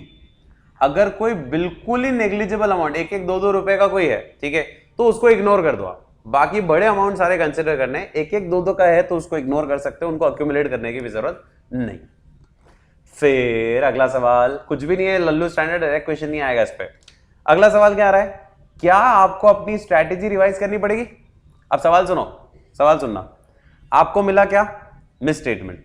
आपको मिला ऑडिट के दौरान क्या? Miss statement. इवैल्यूएट किया आपने, क्या वो अपनी ऑडिट स्ट्रैटेजी चेंज करोगे चूंकि मिस स्टेटमेंट मिले हैं आपको? भाई आपने एक बार स्टैंडर्ड एक ऑडिट स्ट्रैटेजी बना रखी थी, फिर during the course of audit आपने काम शुरू किया, आपको मिस स्टेटमेंट्स मिलते जा रहे हैं, तो क्या जरूरत है ऑडिट स्ट्रैटेजी चेंज करने की? करनी पड़ सकती है अगर ये मिस स्टेटमेंट जो हैं वो बहुत ज्यादा क्या आ रहे हैं? मटीरियल हो रहे हैं, एग्रीगेट इफेक्ट उनका मटीरियलिटी लेवल को एक्सीड कर रहा है, तो करनी पड़ सकती है। तो क्या लिखा है?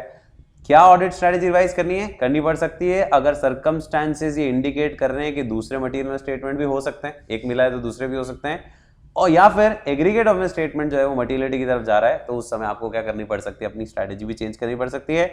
ये सारे एसपी हो गए, एसपी ये सारे है। कम्युनिकेट करो अगर कोई भी गड़बड़ मिलती है।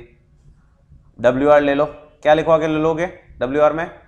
वो जो थे तो वो तो थे ही, इसमें एक्स्ट्रा क्या लिखा सकते हैं कि अगर कोई अनकरेक्टेड मिस स्टेटमेंट है तो मैनेजमेंट से लिखवा लो। तुम भी ये मानते हो कि अनकरेक्टेड मिस स्टेटमेंट का एग्रीगेट इफेक्ट मटीरियल नहीं होगा, लिख के दो, ठीक है, इसलिए अपन कंसीडर नहीं कर रहे हैं। तो मान लिखवा रहे हो, देखो क्या लिखवा रहे हो, उनसे क्या मांग रहे हो?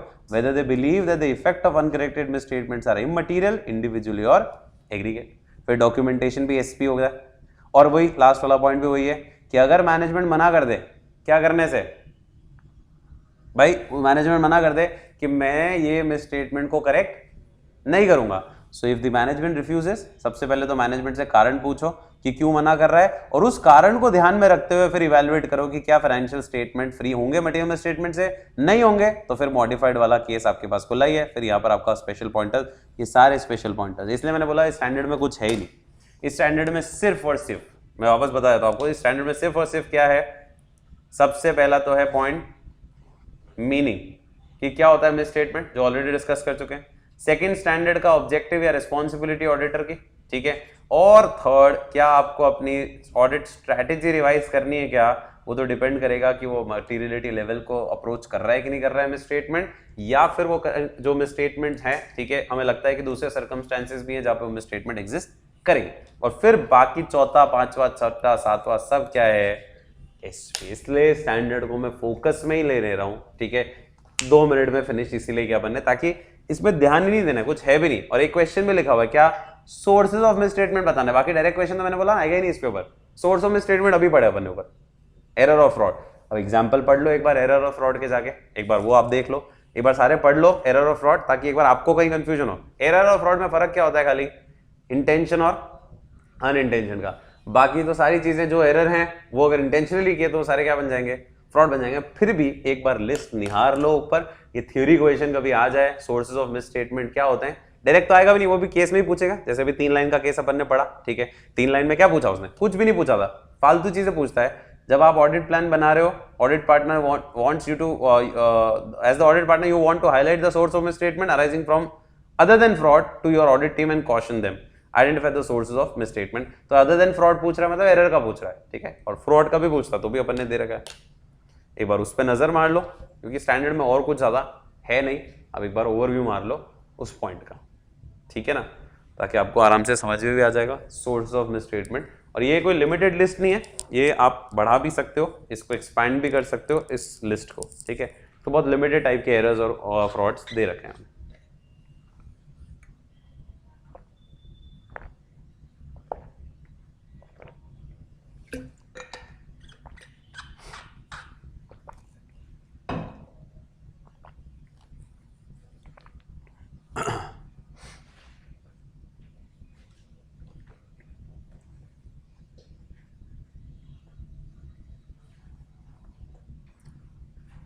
बहुत लिमिटेड है सारे टाइप्स के एरर्स और सारे टाइप्स के फ्रॉड।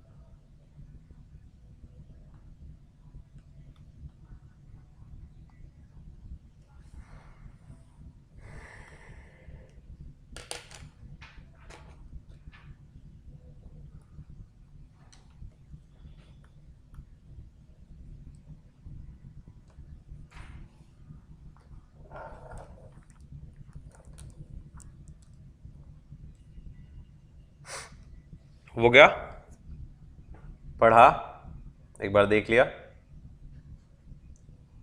तो देखो आज हम लोगों ने 402, अब नेक्स्ट स्टैंडर्ड जो हमारा आएगा उससे पहले आज के सेशन में हम लोगों ने जो जो स्टैंडर्ड पढ़ लिया मैं एक बार हल्का सा एक बार रिवाइज करा रहा हूँ हम लोगों को ताकि कंफ्यूजन ना, और मैं 300 वाली सीरीज एटलीस्ट फोकस करवाना चाहता हूँ ताकि आप लोग को सेट हो जाए, क्योंकि 300 वाली series is not that easy, ठीक है, कंपेयर टू बाकी सारे स्टैंडर्ड। 300 में सबसे पहला स्टैंडर्ड था 300 का, which was planning the audit of financial statement. Planning के अंदर आप भी साथ साथ देख सकते हो बुक वापस, प्लानिंग के अंदर अपन लोगों ने 4 मेन क्वेश्चन याद किए थे।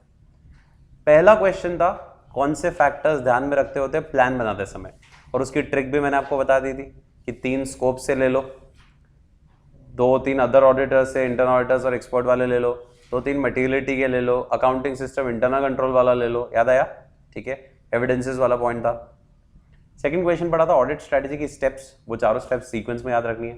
नॉलेज ऑफ बिजनेस, फिर भूल गए, नॉलेज ऑफ बिजनेस, फिर एनालिटिकल प्रोसीजर, फिर इनहेरेंट रिस्क पढ़ ली और इंटरनल कंट्रोल, ठीक है। और ये अब आपको समझ में आई क्या होगा कि इनहेरेंट रिस्क पहले असेस होगी फिर ही तो इंटरनल कंट्रोल आएगा, क्योंकि इनहेरेंट रिस्क का मतलब ही क्या होता है कि हमने अकाउंट्स में क्या गड़बड़ करी है विदाउट कंसिडरिंग इंटरनल कंट्रोल। चाय बनाई तो पत्ती तो डाली थी ना, ठीक है, उसके बाद कंट्रोल लगाया ना, तो उसके बाद ही इंटरनल कंट्रोल आता है हमेशा, ठीक है। इनहेरेंट रिस्क के बाद ही कंट्रोल आएगा, कंट्रोल से भी जो रिस्क दूर नहीं हुए वो कंट्रोल रिस्क बन जाएगी फिर, ठीक है। फिर हमने पढ़ा था ऑडिट स्ट्रैटेजी जो होती है वो एक तरह से बैकबोन होती है ऑडिट प्लान का, ठीक है, और उसकी फिर इंपॉर्टेंस पड़ी कि स्ट्रैटेजी के अंदर ही सारा budget, time table, reporting framework कौन सा रखना है, ठीक है, रिसोर्सेज कौन कौन से डिप्लॉय करने हैं, वो सब उसके अंदर आता है। और लास्ट में एक क्वेश्चन आया था कौन सा, फैक्टर्स टू बी कंसिडर्ड जब आप स्ट्रैटेजी बनाओगे, जिसमें वो ऑब्जेक्टिव क्या था, ठीक है, वहां से शुरू किया था अपन ने, याद आया। तो 4 क्वेश्चंस तो वहां इंपॉर्टेंट थे। फिर 315 लिया हम लोगों ने, और 315 को मैं आज वैसे भी समझा ही चुका हूं आपको कि एंटिटी को समझा, एनवायरनमेंट को समझा और रिस्क असेस करनी है 315 में। एंटिटी और एनवायरनमेंट को समझना मतलब 6 चीजें समझनी है। Number 1 industry, in regulatory external factors, nature of entity, financial performance से पहले ऑब्जेक्टिव स्ट्रैटेजी, फिर फाइनेंशियल परफॉर्मेंस और फिर 6 इंटरनल कंट्रोल। इंटरनल कंट्रोल को जब आप समझ रहे होगे ना तो उसमें वापस आपको 5 एलिमेंट समझने पड़ेंगे। कौन कौन से?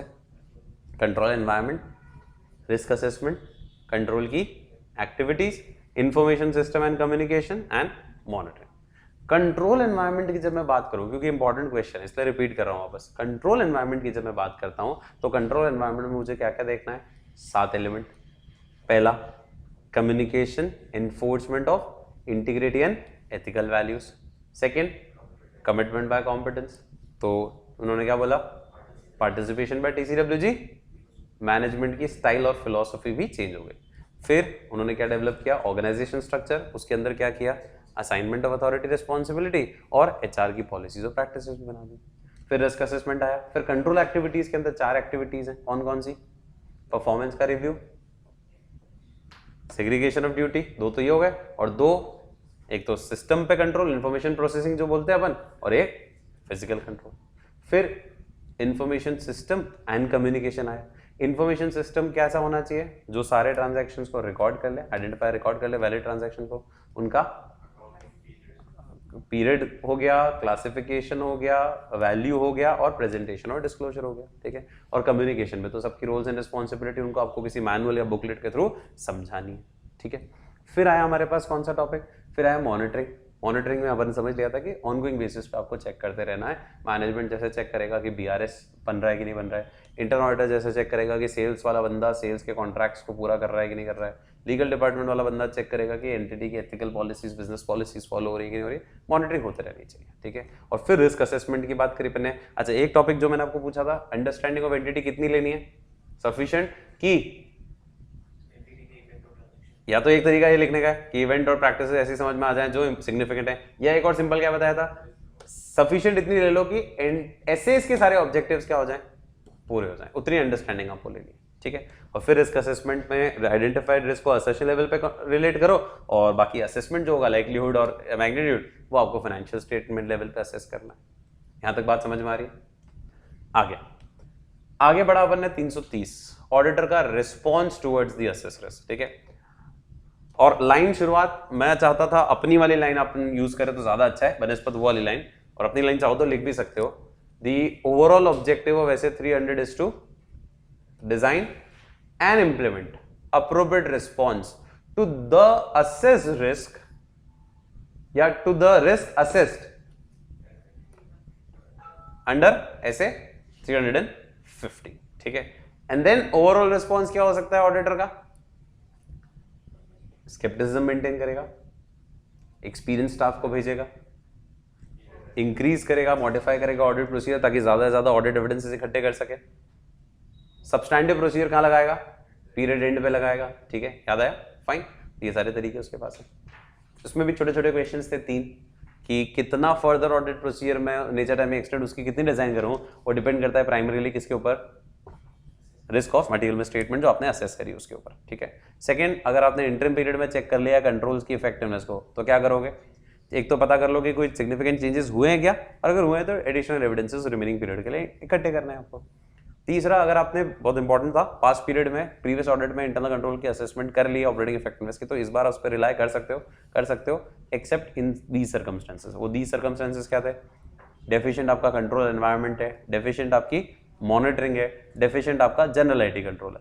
फिर 2 चेंज हुए, पर्सनल चेंज हो गया, सर्कमस्टेंसेस चेंज हो गए, और एक पॉइंट और कौन सा बचा? मैनुअल एलिमेंट बहुत ज्यादा इन्वॉल्व अगर कंट्रोल्स में, तो वहां पर आपको रीटेस्ट करना ही पड़ेगा, ठीक है। फाइन। और लास्ट में जब सब रिस्क रिस्पॉन्स कर लिया, फिर देख लेना रिस्क एक्सेप्टेबल लेवल पे आ गए कि नहीं आगे, नहीं आए तो फर्दर प्रोसीजर लगाने पड़ेंगे, और आपको इकट्ठे नहीं करने देने में एविडेंस तो ओपिनियन मॉडिफिकेशन आ सकती है, क्वालिफाइड डिस्क्लेमर दे सकते हो, ठीक है। फिर बढ़ा 320 में पहले डेफिनेशन, मटीरियलिटी क्या होती है, ठीक है। मटीरियलिटी एक ऐसी इंफॉर्मेशन है जिसके मिसस्टेटमेंट्स है, ओमिशन भी हो सकता है और एररनेस, गलती भी हो सकती है, जिसके मिसस्टेटमेंट से यूजर का इकोनॉमिक डिसीजन जो वो ले रहा है on the basis of that financial information, वो इन्फ्लुएंस हो सकता है, that is known as materiality. Materiality depends upon auditor's judgement, और 5 फैक्टर्स याद रखते हैं जिससे आपकी बेंचमार्क सेट करोगे आप। पहला factor, element of financial statement, user का अगर कोई फोकस है उस पर्टिकुलर एंटिटी की, यूजर का नेचर ऑफ एंटिटी, एनवायरनमेंट और इकोनॉमिक कंडीशन, ओनरशिप स्ट्रक्चर और the way it is financed, क्योंकि डेट और वाला इक्विटी वाला एग्जांपल लिखना ही है आपको वहां पे, और वॉलेटिलिटी ऑफ द बेंचमार्क, ठीक है। फिर छोटे छोटे पॉइंट थे, इंडिविजुअल भी देखना है, एग्रीगेट भी देखना है, ठीक है, असर्शन लेवल पे भी देखना है और फाइनेंशियल स्टेटमेंट लेवल पे भी देखना है, ठीक है। आपको जो नेक्स्ट पॉइंट था उसके अंदर परफॉर्मेंस मटेरियलिटी से पहले भी और उसके साथ भी एक तो मटेरियलिटी लेवल रिवाइज कर सकते हो आप, ठीक है, और दूसरा आपको इंटेंशनली आपको कट ऑफ लेवल एक बार क्या करना है, कम रखना है, so that the probability of aggregate uncorrected misstatement exceeding the materiality level as a whole वो कम हो जाए, ठीक है, फाइन, ये उसमें कॉन्सेप्ट था, फाइन। फिर ऐसे कौन सा लिया 450 में क्या क्या पढ़ा, मिस स्टेटमेंट क्या होता है ऑलरेडी पढ़ चुके थे, है ना, ऑलरेडी पढ़ चुके हम लोग। फिर हमने पढ़ा मिस स्टेटमेंट के सोर्सेस क्या होते हैं, अभी आपने पढ़ा ही होगा, एरर और फ्रॉड। फिर हमने पढ़ा मिस स्टेटमेंट का इफेक्ट इवैल्यूएशन करना, वो ऑलरेडी अपन पढ़ चुके थे। और एक्स्ट्रा बातों में एक ओवरऑल ऑडिट स्ट्रैटेजी आपको रिवाइज करनी पड़ सकती है अगर लगता है कि यार और भी मिस स्टेटमेंट हो सकते हैं, परिस्थितियां ऐसी लग रही है, या फिर जो एग्रीगेट ऑफ मिस स्टेटमेंट है वो मटेरियलिटी लेवल को अप्रोच कर रहा है, तो और भी आपको वेरीफाई करना पड़ सकता है। और लास्ट में फिर अपन ने देखे इसके स्पेशल पॉइंटर्स। स्पेशल पॉइंटर्स तो देखो याद होने ही चाहिए बच्चों आप लोगों को, ठीक है। स्पेशल पॉइंटर्स में कोई ऑप्शन नहीं है, ऑडिट का और मैनेजमेंट रिस्पॉन्सिबिलिटी, ऑडिटर रिस्पॉन्सिबिलिटी के बाद जो खास पॉइंट्स हैं WR, ठीक है, कम्युनिकेशन, डॉक्यूमेंटेशन और ओपिनियन मॉडिफिकेशन, ये तो वर्ड टू वर्ड याद होना ही है आप लोग, ठीक है, होना चाहिए। सो ये होता है हमारा ये वाला फेज खत्म। अब स्टैंडर्ड कौन सा बचा 400 की सीरीज में हमारे पास, 402। अच्छा, अपने पास स्टैंडर्ड कौन कौन से हो गए बताया, SQC 1 कौन सा था, SA 200, SA 210, terms of audit engagement 20,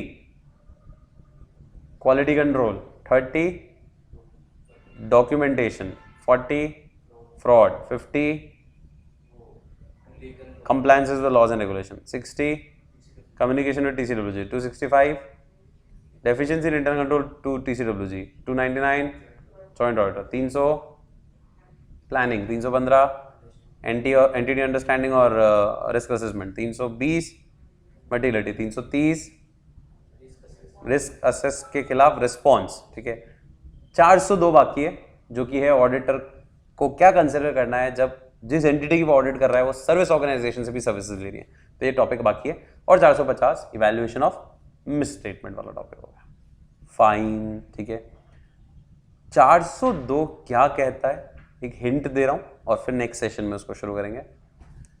जब मेरी ऑर्गेनाइजेशन किसी सर्विस ऑर्गेनाइजेशन से, अब मैं कौन हूं, मैं तो क्लाइंट हूं, मैं ऑडिटर नहीं हूं, अब मैं क्लाइंट हूं, मेरी ऑर्गेनाइजेशन है, ठीक है, वो किसी सर्विस ऑर्गेनाइजेशन से सर्विसेज ले रही है, तो मेरे ऑडिटर को क्या ध्यान रखना है, वो 402 में आएगा। 402 भी थोड़ा सा टेक्निकल है, एक बार लॉजिक अगर समझ में आएगा तो ही उसको आप समझ पाओगे कि जब नाम भी अगर पढ़ोगे आप 402 का, तो क्या लिखा हुआ है, 402 का नाम ये है, 402 पे ऊपर अपन आए अगर, so audit consideration relating to entities using service organisation. देखो यहां ये लिखा है, ऑडिटर को क्या कंसिडर करना है जब उसकी एंटिटी जिसकी वो ऑडिट कर रहा है वो सर्विस ऑर्गेनाइजेशन से सर्विसेज दे रही है, तो उसको क्या कंसिडर करना है, ये स्टैंडर्ड में आएगा, ठीक है। और ये अपन नेक्स्ट सेशन में बताऊंगा, अभी मिक्स हो जाएगा नहीं तो आप लोगों के साथ, आधा आज और आधा नेक्स्ट सेशन में, तो बेटर वील डिस्कस एंड इसका कॉन्सेप्ट भी चलो अपन नेक्स्ट सेशन में ही देखेंगे, ठीक है। So we are done with today's session, ठीक है। तो आज का सेशन में हम लोगों ने ये 4 स्टैंडर्ड्स कंप्लीट